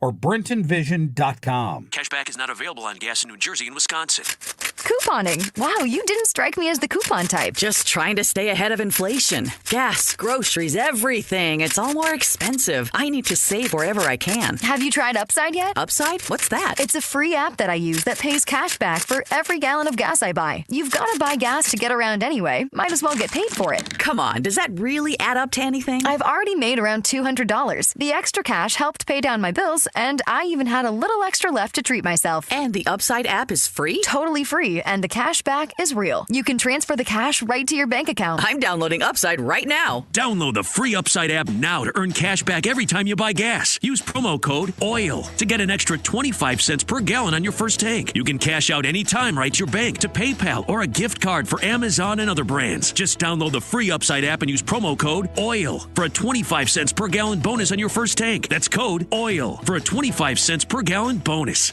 Siding Express can totally transform the look of your home by installing Hardy Shake, board and batten, or a stone accent to make it your dream home. Siding Express is an elite preferred James Hardy contractor. Go to sidingexpress.com to schedule a free no-obligation consultation today. While Annie Fry is going to the southern border to report on national security, Centric Security continues to help secure St. Louis area businesses with access control and AI-powered video surveillance systems. Centric Security has delivered on their promise to protect your business, making businesses smart, safe, and secure. For a free risk assessment or quote to upgrade your aging system, go to CentricSTL.com. That's Centric with a C. CentricSTL.com. Centric Security and Automation. Hannah here, and we have been having a jam-packed show with border content. Annie Fry and Brad Range are at the border right now giving us all the things. They're interviewing sheriffs. They're about to be at a... Brad is currently calling in. They are just doing it all down there, so stay tuned. Brad is going to give us another live update on the show in just a minute. The time is 2:49. This update is sponsored by Jerry Kelly Heating and Air Conditioning. It's time for a $98 AC tune-up. The Mark Reardon Show. John Levine is the political reporter for the Sunday New York Post. This is not over. I think that in the short term, Hunter is in the clear, but this matter will ultimately have to be adjudicated by the American people. Weekdays from 3 to 6. St. Louis's home for conservative talk.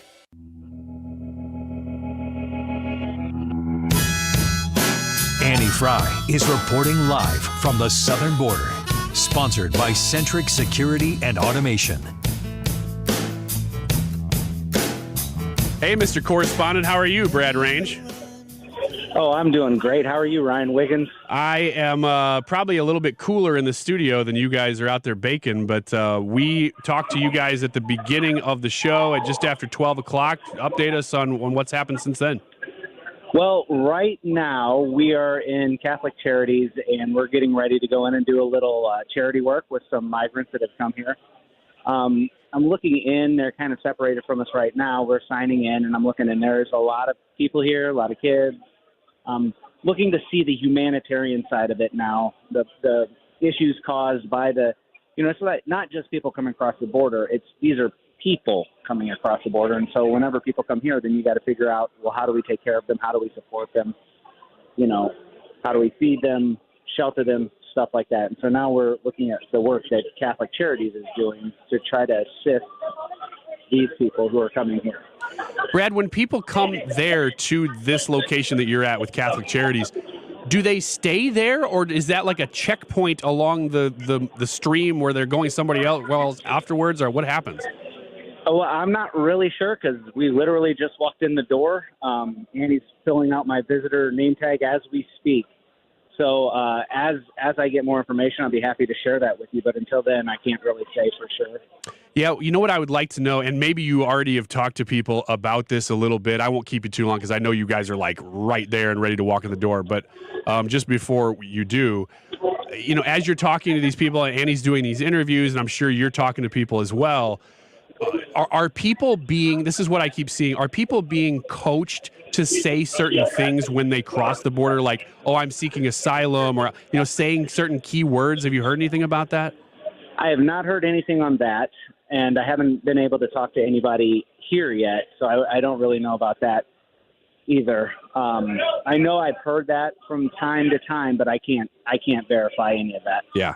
Well, what is the rest of your day? What does the rest of your trip entail? I mean, we know what you're doing right now. What beyond that? I think this is our last major stop of the day, and then we're going to work our way back to the hotel room, kind of wrap up, do some posts. We shot a lot of video. One of the things I do want to encourage everybody to do is to check out Annie's YouTube page, so Annie Fry on YouTube. And we're going to upload some videos tonight, some really cool things. So you can kind of see everything we have we're limited by cell coverage. We're limited by internet coverage. We would love to have streamed a lot more to you guys. I know there are a lot of you watching on YouTube right now. We would have loved to stream a lot more, but we couldn't get that because of the coverage there. So, but we were able to shoot a lot of videos, talk to a lot of people. My big takeaway is there is a major problem here, and everybody's looking for the 60-second soundbite, the 60-second clip, and nobody's really examining real ways of fixing this immigration crisis, this border crisis. Yeah, I mean, that. You know what? In a way, that's kind of what we expected, that you guys would see the reality of it and then be able to report better on the politics surrounding it as you guys have been there. I have full confidence you'll be able to do that. Wow. Brad, can you still hear me? Yeah, I'm sorry, Ryan. You're kind of just barely. You're fine. You're cutting in and out. Brad, I know you got a lot to do, and we're about to run out of time anyway, so I'll let you go. We're looking forward to seeing you tomorrow. Whenever your plane lands, we'll see you then. All right, sounds good. We'll talk to you tomorrow. Be safe. All right. All right, we will. Bye-bye. Good stuff. Just seeing the reality there. I've said before, I think off air to Hannah, this has been a very, very full show, but the benefit of doing this, I think, will last for months. Absolutely. I'm really curious to see what they say after they return from this charity thing. They are literally talking to the migrants. Yeah. Like, you can't get more real and raw than that. Yeah. And they'll be able to tell us the real jam down there, what's happening and how, because it's not as if this conversation's going away. We're going to continue to have this conversation probably as long as Joe Biden is in office and maybe beyond. It's not as if the border is like solved overnight if it's a Republican in the office. So having had the experience, I think they'll be able to draw from that concerning policy issues as well. Real quick, I just wanted to tell a story, and this is kind of, there's a theme here, of see what the narrative is and then seeing the reality and finding out how much of that is true. And in this case, it sounds like a lot of it is. But the narrative about Chicago, I mentioned this earlier, that I was there this weekend for a wedding. And man, parts of that city, we talk about being such a crap hole because of the politics, and it's true. The politicians of Chicago have just sold out the citizens of the state. I'm not a Democrat voter, and I've been sold out by those politicians just the same as everybody else. But it is a beautiful city, and it just buzzes, you're in a big city like that. And St. Louis can hit this at times, but in a big city, there's just so much going on, even late at night. And I went to a club. Part of the wedding was a show. It's an artistic friend of mine, and he wanted us to go to a show. We didn't know anything about this show. So we were walking down, who knows, north kind of city area. And I have an address, and I look at it, and I look up at the address of this place. It looks like the sign's kind of bombed out. I'm like, well, that doesn't look like a theater. So I open the door, and it's a laundromat. Oh. And I'm like, well, this is the wrong place. And I look at the address again. I'm like, no, actually, this is what the address I was given was this laundromat. It's a little bitty room. So I walk around with my wife. We're walking around this room like, why are we in a laundromat? And I realize that all these washers and dryers, they're fake. Oh, little speakeasy? And you go, yes. You go to open a door, and you open a door that is a, sidebar, a top-down washer dryer. Open the door, walk in, it's a speakeasy. Oh, and there's a theater in there, and it's actually, they do it on purpose because it's a magic theater where they have magicians walking around to your table doing magic in front of you. That is so up your alley. It Wiggins. was so cool. Goodness. It was so cool. There's other secrets in there that I'm not going to share with you, but that one, it was just too fun. If you're ever in Chicago, check that place out. It's super cool. Anyway, it's been a fun show. Super packed. And it will be tomorrow, too. So stick around. Mark Reardon, Annie's going to join Mark, and then we'll see you tomorrow. Hi, this is Thomas Helbig with the Retirement Advisory Group. Hi, I'm Bob Kershaw, Tom's nephew. As a family business, we are committed to protecting your